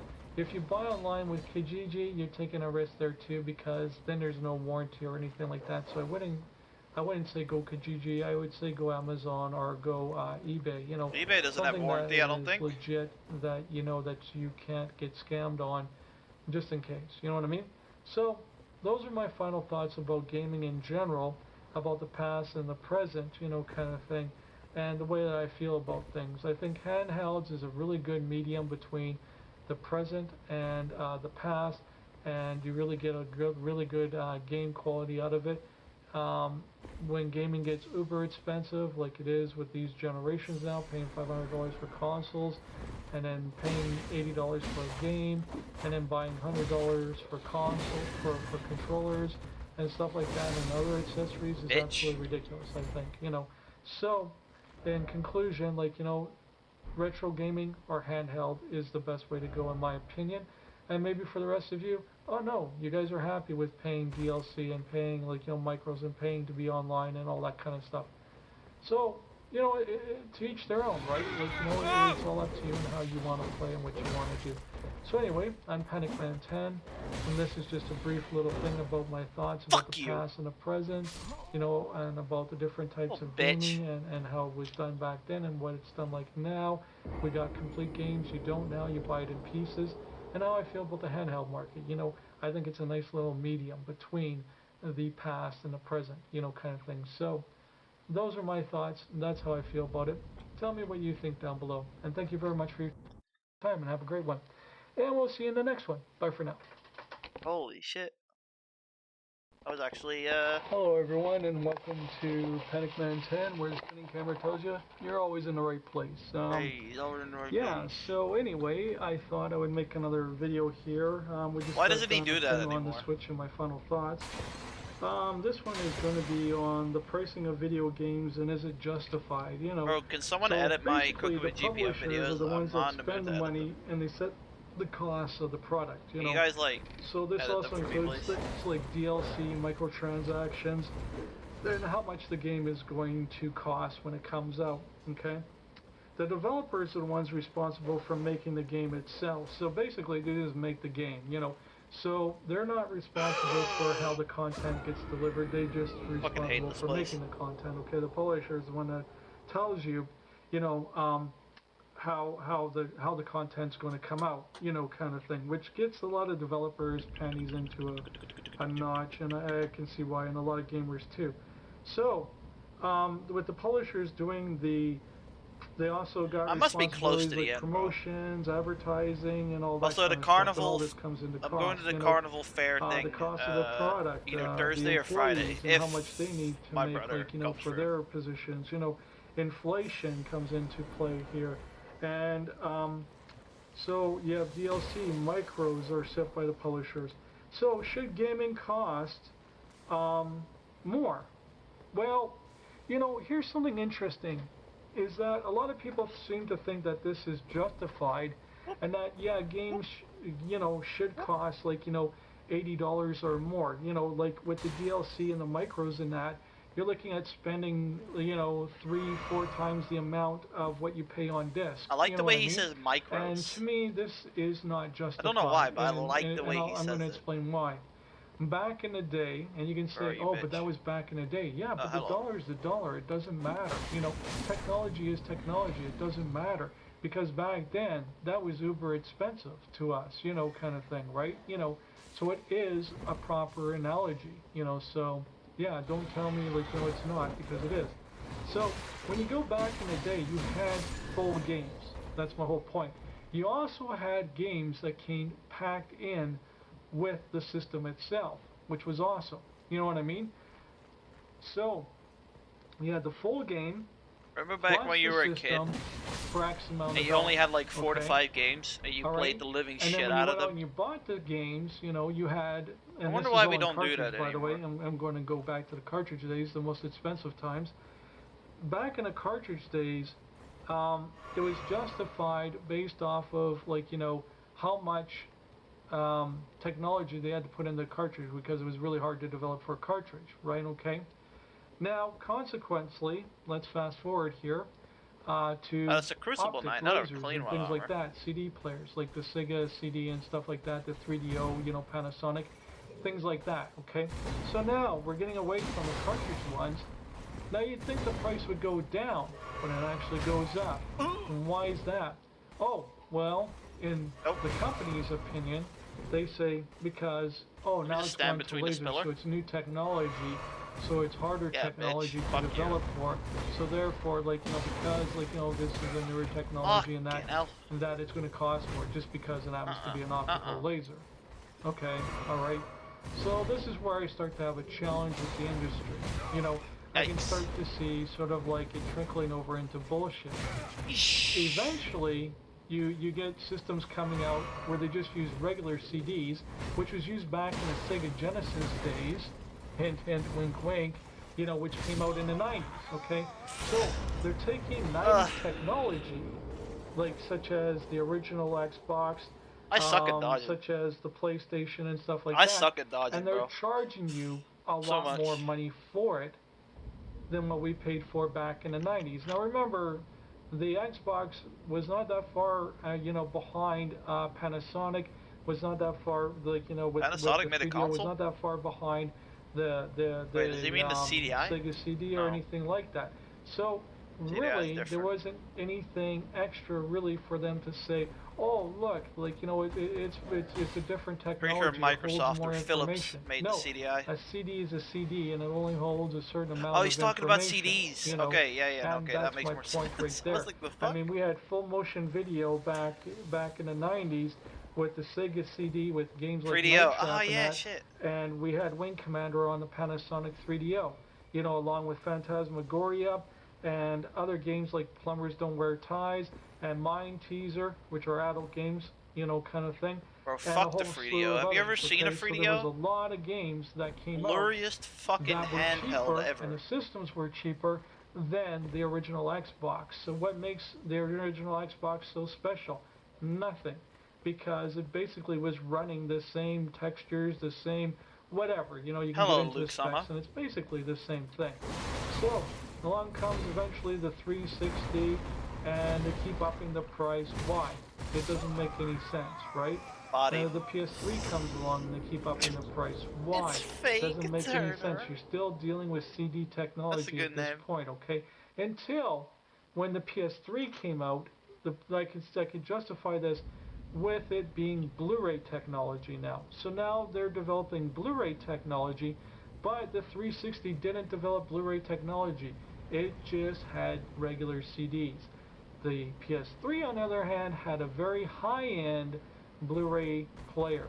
Okay, so that made sense for the PS3 to bump up in price, but not for the 360 to bump up in price. Okay, I have no idea what he's on about, but you know. Now, because like, you know, of how well it took off with the original Xbox, and then in particular the 360 and the PS3, we now find ourselves at an interesting paradox where the DLC has become a regular habit, where microtransactions has become a regular habit. Remember online passes in Xbox 360 days? The pricing of video games justified? So you can if you're paying $80 play online for a game, if you didn't have the original game.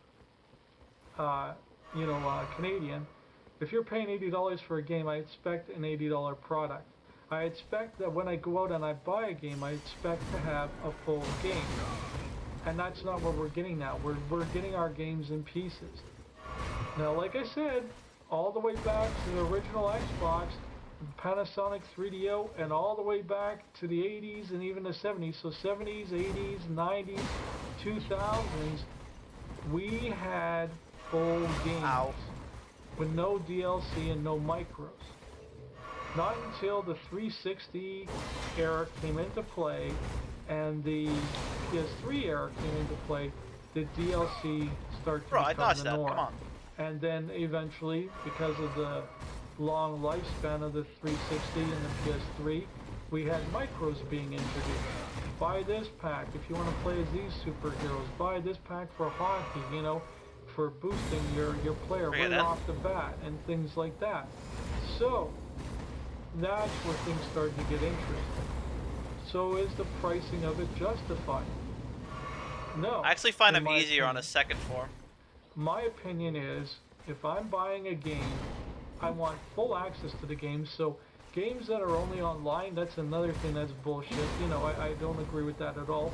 Online only games, I don't agree with at all. You know, I will not support them at all, period. You know, not unless it's free to play. And then, like, you know, I can decide if I want to do micros or not to continue. And be quite frank, I'm perfectly fine with playing my character to level 52 or whatever in Star Trek before micros become an option. You know what I mean? Or in World of Tanks or whatever. Like, you know, I really don't care. I mean, at least I get to play the game, you know. And then if I want to go further on, well, okay, well, at least I can still play what I'm playing anyway, so I still stay at that level. Big deal. It's like the DC Universe Online, for example. You got to play it up to a certain point, free, you know, and then after that you'd have to pay for the full version to play it beyond that. Well, at least you can bring your characters up to a certain level and just go back and redo those missions again. No problem. I'll keep on playing it for free, you know. Those are getting the point. cheese method immediately. When you release a game, you should release a game full in its entirety and available offline just as much as it is online, you know, kind of thing. If you're going to make a game strictly online only, not interested, you know, period. If you're going to make a game offline, you know, with online, make it a full game. If you're going to make a game offline, make it a full game. Bottom line is, give me a full game that I can play offline and I'm happy, you know. If you add online to it, bonus, you know. But what I'm not a fan of is microtransactions in DLC. Case in point, the worst one of all being Super Street Fighter V, and then you got Destiny, and you got Street Fighter V. Star Wars Battlefront. Damn, I haven't heard that in a while. Now Star Wars Battlefront is going to be introducing the microtransactions model, which is terrible. Remember when Street Fighter V came out and they were like, oh yeah, we're not going to do multiple character packs, names of much this. like how they did with Mortal Kombat. You want Scarlet, you want Scorpion, you want Freddy Krueger, you want, and you get the idea, then you're going to have to pay for them. And that's what they're going to do in the next Star Wars Battlefront, is now they're going to introduce the hut mode, foot mode, you know, kind of thing, in football and in hockey with microtransactions. That's what they're going to do. And to be honest with you, I'm not interested in Star Wars Battlefront 2 at all now because of that. Like, it's just totally turned me off. I want the full game. I want to be able to enjoy the full game. And I think, like, you know, $80 in this day and age is... it's feasible. You know what I mean? It can be debated, you know what I mean, because of the graphics and that. Which is why it all depends on what system you're playing it on. You know what I mean? If you're playing it on 3DS, for example, no, $80 is not justified, but I'll pay, like, you know, 40, 45 tops, you know, for 3DS. And like, you can play as a 5 vanilla to this day, play against people with arcade and champion edition. Yeah, true. Because of the graphics and everything, and because of the stories and everything else, and the whole bit. Okay, yeah, there's a lot of games I would say that are worth it. Like, it's not like Dark Souls 2 where they have like 2 different versions of the game. That blows me away because that's a really awesome game, okay? Uncharted 4 is a fantastic game. Resident Evil, you know, Biohazard is a fantastic game, you know? So there are some games out there, you know, on the PS4 that are awesome. Well, and it's hard. $30 for Until Dawn just blew me away because I would have paid $80 for that, okay? I would have justified that as being an $80 game. That's my point. So are games justified, yes or no? No, when they break it down into DLC like how they've done with just Big Ups being Nova, online only with how you Star doing? Wars Battlefront. And you can say, I was well, just saying, like, if I ever mode. visit Yeah, but New it's York, got a little bit. you There's and I not are going to even- go to Wendy's, It bro. barely scratches the surface, okay? So let's be honest about it. Yeah, The next he one will loves have more story of a games, robust bro. offline mode, Like which is good. David Cage But type here's story the games. problem. You're still gonna have micros, and Well, you're actually, still he gonna didn't have like DLC, you know, Detroit and Too that's the Human. thing He I'm didn't not like a that fan one of, because you So, had to when it comes to wiggle Star your Wars stick Battlefront a bit 2, too much. I am going to be very, very leery about it and I know all this wait lore, bro. to see how much of offline mode we really do have. Yeah, okay? Nez is dodging me in Because if Street it's Fighter just going to 5, be bro. like, you know, basically You don't want, like, he doesn't want to get his ass Chrome kicked Hounds, again. for example, on the 360, if for those of you that remember those mech games, if it's going to be just a tutorial on how to walk you through it, and then you play online, you know, for the rest of the game, you know, when you start, you know, organizing your mech and making your mech however you want to be kind of thing, no thank you. But if it's going to be a robust offline experience with a full story mode or something like that, and lots of like instant action and stuff like that. Basically, like how Pandemic did it. Okay, yeah, I'm interested now. You know what I mean?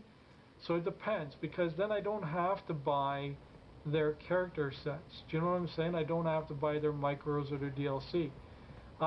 When I buy a hockey game from EA, for example, I play those modes until they go, Was this the you optional need to pay dragon they for were this talking now. about? Then Nah, I it can't go, be. no thank you. And I switch to other things, because the offline content, you get full seasons, international hockey, with with playoffs and everything, you know, and the whole bit. You know, you get a Yeah, tremendous Nova, amount of if I ever content visit offline anyway, which you can play with a buddy New locally, York, I you remember know, you so saying you there's really you no wanted to go to reason Wendy's with to go out Goon. and buy I'll be the, your you know, goon, the bro. DLC and the microtransactions to play online. You know We'll what have I mean? a good time, Because eat you can have glizzies off a buddies come stand over to and your stuff, place you know? and play it. So, is the price justified, yes or no? Overall, no, if you're doing online only, and if you're doing, or if you're doing DLC, because you're paying 3 to 4 times the amount of the disc game. By the time you're done, you're paying about $180 Canadian for one game, and that is not justified. I mean, in that case, I want 3 or 4 games then, you know, I want to play 3 or 4 games. I mean, I'm blown away that Until Dawn was selling for $30. I was expecting that to be an $80 game, you know. There's other games out there that I would go that are going for like, you know, $80, like went through Switch, that I would say, okay, maybe 20 or 30 bucks for that. Do you know what I'm saying? Until Dawn is one of those games that I would say is definitely worth $80, you know.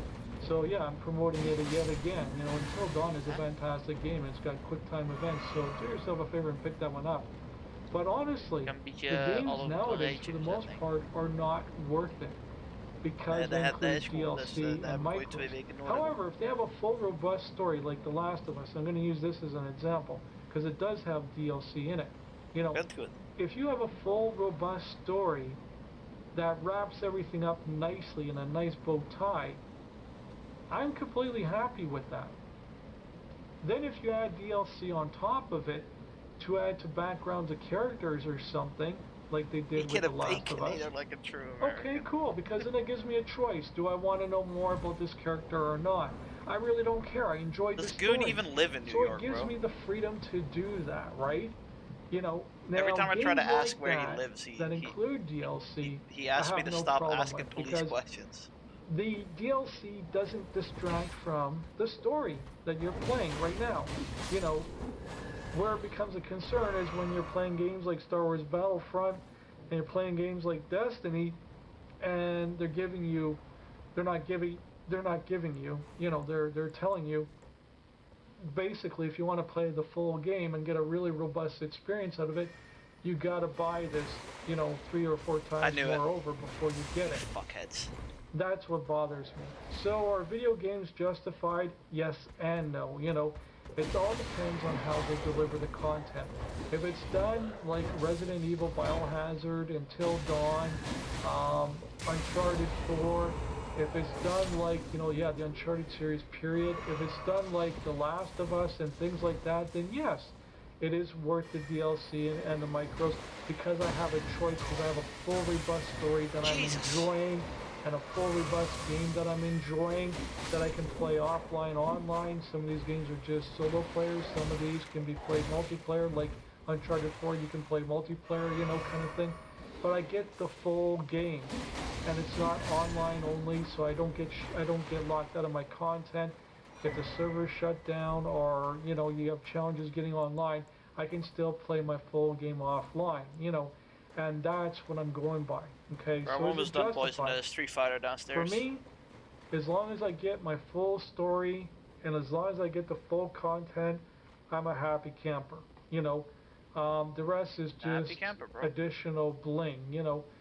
When you make it a game like Star Wars Battlefront and Destiny, no, that's not acceptable. Absolutely not. There should be a certain criteria, I think, for this. Like, you know, I think the industry needs to make a criteria for this, because I mean, I want the full, robust experience from it. My Star Wars Battlefront game that I play on the DS, it has way more content and is way more better, you know, kind of thing. And you could argue it because of the graphics, and I don't care about graphics, you know. I care about the whole experience. I have on there instant Say action. one thing about Panic I Man. He have still on there believes this like to this day. all sorts of different mini games. Plus, I have on there a full robust storyline. So, why the hell would I want to go out and buy EA's game when I got the full game right here on the DS? You know. So if EA did the pandemic way, then that would be a different story because pandemic is definitely worth the money, and that's what I'm trying to get at in a nutshell. So it's up to you to decide if you think that it's worth it or not. But those are my 2 cents on whether or not the game's worth it. If it's like 1-2 Switch, 10-15 bucks. You know, if it's like online only, yeah, you know, it's not worth that much neither. If it's like, you know, The Last of Us, it's worth the full price, you know, and that's Still where I'm wearing the going to same leave this shirt, by at. the way. Thank you very much for your time. Thank you for watching the video, and let me know what you think. Bye for now. Like these are videos that span over like 2 weeks that we watched, right? And he's still wearing the same orange t-shirt. Imagine the smell, bro. Ugh.